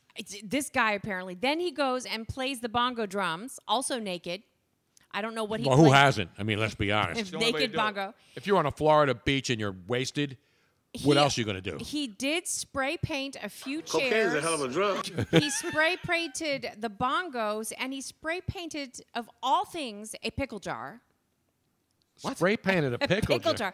But he did a very neat. That's not kosher, man. Small, all of his painting was. It is National Pickle Day too, today. He did just very nice, so nobody noticed it. It wasn't until the police officer said, "I don't think that this is normal." would you guys like to take a look at this? And they went, oh, hello. And there's actually video. You can see a picture of the guy Yes. naked, but he must have known he was on camera because he's like covering his groin. No, this is- he's this like is my walking theory. with his hands This is covering my- his junk. Well, that's what happens when the crack wears off, man. Yeah, exactly. This is my theory because you know that like the Invisible Man, he had to get naked to be invisible. Right. So that's probably what he was getting invisible. He had I to. thought bath salts That's were what I like was going to say. 2016. I thought bath salts were out, Tone. Apparently, they came right back Like, in. So 2015. Florida, they just never give up the bath salts, do they? No, another place that never gives But they're not arresting this guy, though, right? Because he's a homeless dude. I read he was a homeless dude. He didn't really do anything really, really bad other than get naked. But they couldn't find his pants, right? Yeah. The guy's naked. And then he leaves. He leaves without his pants. He leaves without his pants, and they were hoping because he didn't have his pants in the video that they were going to be able to identify him through his pants, but they couldn't find his pants. So they Wouldn't you still think have they'd be able to identify him better without his pants when they actually break it down? The line. So if you do a lineup, do you have to do it naked? No. Well, if you're he didn't commit a crime. Well, he's breaking and entering. Because I can remember in Porky's, that's what like they when the glory hole incident happened. That's long before Jerry Jones She was into did- the glory hole. They made them do a lineup with everybody naked because it was the penis that they had to identify. Exactly. I'm just saying. This is scientific breakdown. of the Curious show. minds want to know. But that is, I think, one of the quintessential Florida Man updates. Yes. I'm sorry. I'm just looking in disgust because the Sixers are down 2 right now. And what was their option? It was a kick-out three-pointer to Joel Embiid. They had all the lane to go, and instead they kick it out to Joel Embiid for a 3. That was the best shot. It's not over yet. It's over. By It's the not way, over yet. Danny Dow, checking in from Florida, wants to reassure everybody that it was not him. It was not Danny Dow. Well, maybe it was Jose from Norristown. I don't think so. Well, he's on. We can go to him right now and just ask go to him. We the have a phone few to minutes. I find mean, we're out. already overtime. We might as well just give him 3 minutes. And But I was maybe Tony had something else to say. No, that's pretty much it for me. let's go to Jose. Jose, what up? 76ers NBA What up, champions. Bruno's? What up, Miss Robbins? What up, Ouija's? What up, Detective Jackson Roofs? And don't forget, what up, Eric Collins? Can you pluralize What up, Cohen's? Yes, you can. You can pluralize anything. What up, What Uber? up, Owens and nothing much, yo. What up, Thorns and Andreas and Damas? Other than that.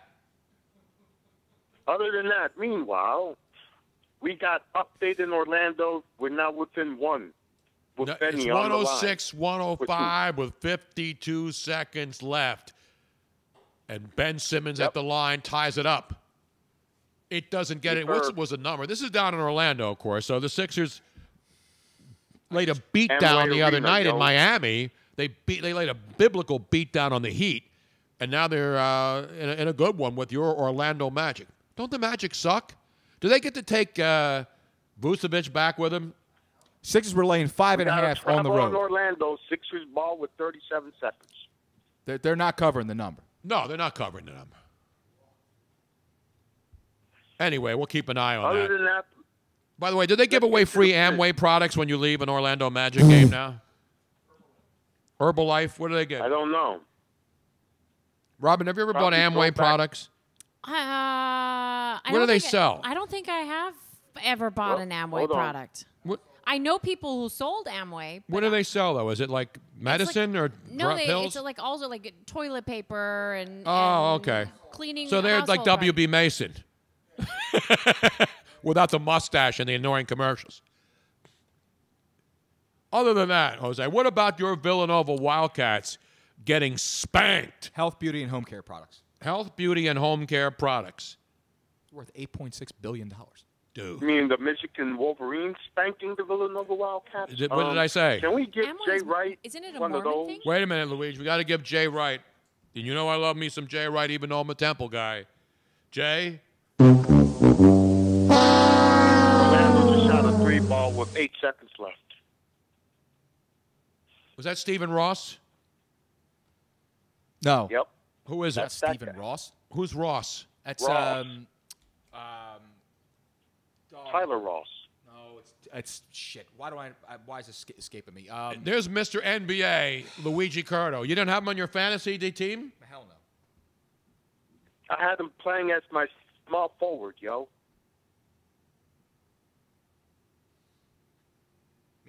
Meanwhile, I'm shocked. Can we give Jay Wright one of those? It's Terrence Ross. I already gave Jay Wright one of those. I just gave him one, Jose. I'm going to give you one. I didn't hear it.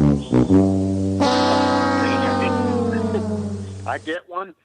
You just got one, brother. Guess what? Other than that, The Sky Energy is finally wearing off, ladies and gentlemen, proving that it is not something that's going to give you the jitters. You can have it, get your energy, and then go to sleep and not have to worry about it. Correct. I won't be going to play Fortnite now for the next 2 weeks in my basement. But it kept you going. It kept you going for like 3 hours. That was pretty good. Exactly right. Which is more than that magic little pill. Can we go to our Austin desk on where the kids are? It's the Robin Austin. Where's? Oh, I thought you meant Austin, Texas. Jose, Jose wants to know where your children are, Robin. I'm Wait, happy we got an to update. announce that Christian is currently in Reykjavik, Iceland, and he is will be on his way home tomorrow. He arrives So back. he's in Philadelphia. watching the Northern Lights tonight. The Northern Lights are nowhere to be seen. It's been cloudy. It's a total outrage. Oh, he went all the way to Reykjavik, Iceland. Well, he did get to see Wreck-It Ralph, though, breaks the internet No, he in did. Reykjavik. He went to the Blue Lagoon. He did? He went to the Blue Isn't Lagoon. that a strip club on South Street? It was. Yeah. I don't know. That was the and it blue. was a- That was the Blue Banana. And it was a Brooke Shields movie back in Yes, the day. I know. But he Who went was to the dude in the movie with Brooke Shields? Tom Hanks. No. It was the curly haired dude. Oh, that was Flash. That was Flash. Sorry. Who was it? What was his name? Oh, I can't think of it right now. Brooke Shields and who? Come on, people. Anybody out there can... Come on, Jose. I thought you would know this one, man. You guys Christopher are fast. Atkins? No. Was it Christopher Atkins? Yeah, it's Richard Lester. Christopher Atkins. That's the guy Yes, who played. that's what it was. It was. And he was shorter than Brooke Shields, and they had to dig a little trench in the sand so when they were walking side by side that he would look taller. That is great. Blue Lagoon now. So he went to that same beach? Well, no. So Reykjavik has the Blue Lagoon, which are hot springs. You see it on National Geographic. It's like a sky blue lake that you can see. Not like Sky Energy. Yeah. It's kind of the same thing except hot. and he was hoping to see the Northern Lights. He still has one chance tomorrow morning. The clouds are supposed to clear, and it doesn't get light until about 10 a.m. right now. It's because it's dark most of the time, and he's hoping to see What time is it in Iceland? I don't know how many hours. Currently, Miss Robbins, currently in Reykjavik, it's 2:19 a.m. Well, there you go. Well, currently, I got to be in work by 11 p.m., so let's wrap this thing up, man. Yeah, we need to wrap this thing up. Luigi's got to work tonight. Oh, can we, I got some Iceland history for you, in case you're wondering. Let's go to your Iceland desk and a man who was there in 1985 Reykjavik. In Reykjavik, Iceland. Uh-huh. In Reykjavik, Iceland, yo. President Reagan and Gorbachev met in their second meeting of their Reykjavik summit there. Yes. During the Cold War era. That was the détente meeting, A lot of wasn't it? news. Mm-hmm. I did not know right. that. It was détente. Not Uttant, who was the UN Secretary General back in that era as well. How you even... Because I'm a historian. Yeah, because you've been around for a couple more decades than I have. No, I got because it. he was a... I know, he was a journalist. I know. Political science major. Long and- before Jim Acosta thought he was a journalist, I was winning news awards and not yelling at presidents. And by the way, wait, how do you say that? Endearfer, and I cannot even say this. At Endearfer said that the greatest American hero. Oh wait, same here, wrong dude. Christopher Atkins. Christopher Atkins. Same Not from hair. the Diet. Not Same the hair. Diet family, right? That's Oh, the no, that Atkins Atkins- diet. no. Hello. No, Hello. not from the same family. Are we going to keep it right here for the last possession? And We the got an 6 foul inbound mode. pass here It's with over. 4 seconds It's left in a over. foul. And they foul Vucevic. This thing is over. They're going to stretch it to at least a 4 or 5 point lead. And all Say of a sudden, goodnight, ladies and Sixers. gentlemen, the Jimmy Butler experiment has flopped. The Jimmy Butler era. So, off ladies to a and gentlemen, bad start tonight. We had 0-1. another wonderful evening. I want to remind people check out Sky Energy. You will be surprised at how fantastic tastes great. It tastes great. I mean, like And it's not, less filling. It's like a lot of energy drinks where you go, yeah. I mean, the taste is. I got a great okay. story about how Sky No. Energy really. Let's say goodnight to Jose real fast. Jose, thanks for calling in, buddy. Jose. Jose. Nikola Vucevic. I remember guy. him as another one of those process guys, wasn't he? He was a pick that should have stayed, man. Was he part of the process? No, he wasn't part of the process. The only process I trust is pasteurized processed cheese, which has nothing to do with real cheese, which has nothing to do with the Sixers Well, because process. that's the only one you can actually immediately start to enjoy. Exactly That's right. why. Exactly. And so we want to thank Sky Energy. Yes. And Sky Vodka. We love Sky Vodka too, Yes. especially with Sky Energy drink. And thank them for bringing you the show. We would like to thank Switchboard Live for all of your live streaming needs. Check them out. Put in the code word Bruno. If you have any questions, they have the best customer service. They will help set you up in anything that you need.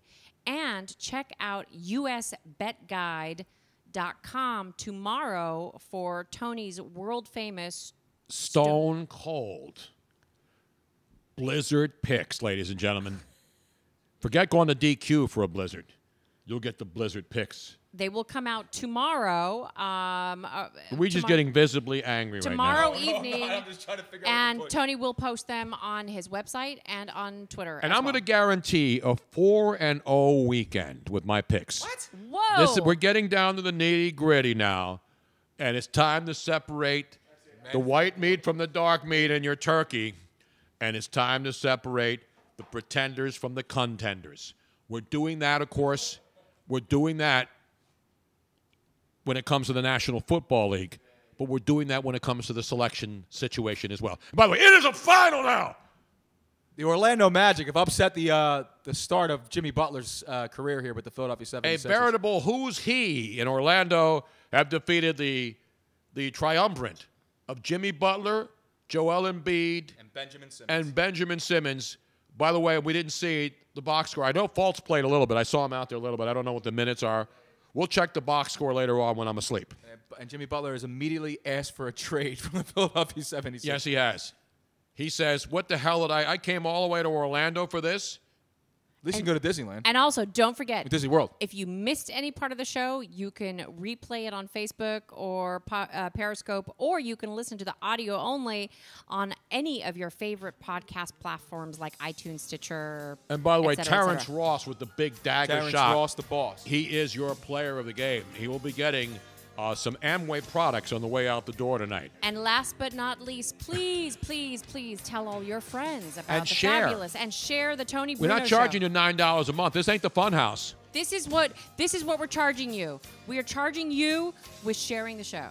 Exactly. That's all you got to do. Nobody's going to call your house. Nobody's going to ask for ID. No one from Broward County will come up and find out who you voted for. And that's how it works. And Give me a little bit. hopefully YouTube will not kick the show off again by using this particular song because we got permission. Exactly. He was in studio. He wanted us to use this damn song. You can't even hear the damn song anyway, so they're not going to kick us off. Do they know who we are? No. We're going to thank Jack in the back. Jack was jacked up tonight, man. He was jacked up. And not in a good way, by the way. Not in a good way. We got to thank Christy Lynn getting it done tonight. Even though she and Luigi have some sort of an issue going here. There's no issue. I'm actually going to buy a raffle ticket from her right now so I get done. What are you raffling off? Nothing. More people, that's less chance for me to win. No, I'm kidding. It's, Okay. it's for charity. It's for donation. Oh, okay. So but it's a try, though. If you hit this thing, you win tickets to, in December, you win tickets to the Eagles game, the Flyers game, and the Sixers game. Really? You get to Wow. see 3 L's in 1 month. Wow. It's the gift that keeps on giving the whole year, Clark. Straight cash, homie. Straight cash. $5 investment all day long. All day long. In the meantime, thank everybody. We meant Moonshine Philly, of course. The great Jack in the back. The great Eric Cohen. He is Uber's #1 driver on Earth. And, of course, Ruth's. And who else? Ruth's. and Miss Robin Austin and Luigi Curto, Funkin' Fantasy, and everybody else out there, and all ships at sea. Don't drink and drive. And prayers go out to all of the people suffering in California Absolutely. with the fires. I mean, it's an ongoing, sad, horrible situation. So we're thinking of you all out there. What about the prayers of the people still listening on Facebook Live in this damn program trying to get off? No, screw that. It's a joke. I'm kidding. It's a joke. It's a joke. Tony's just physically shaking as well. I'm visibly.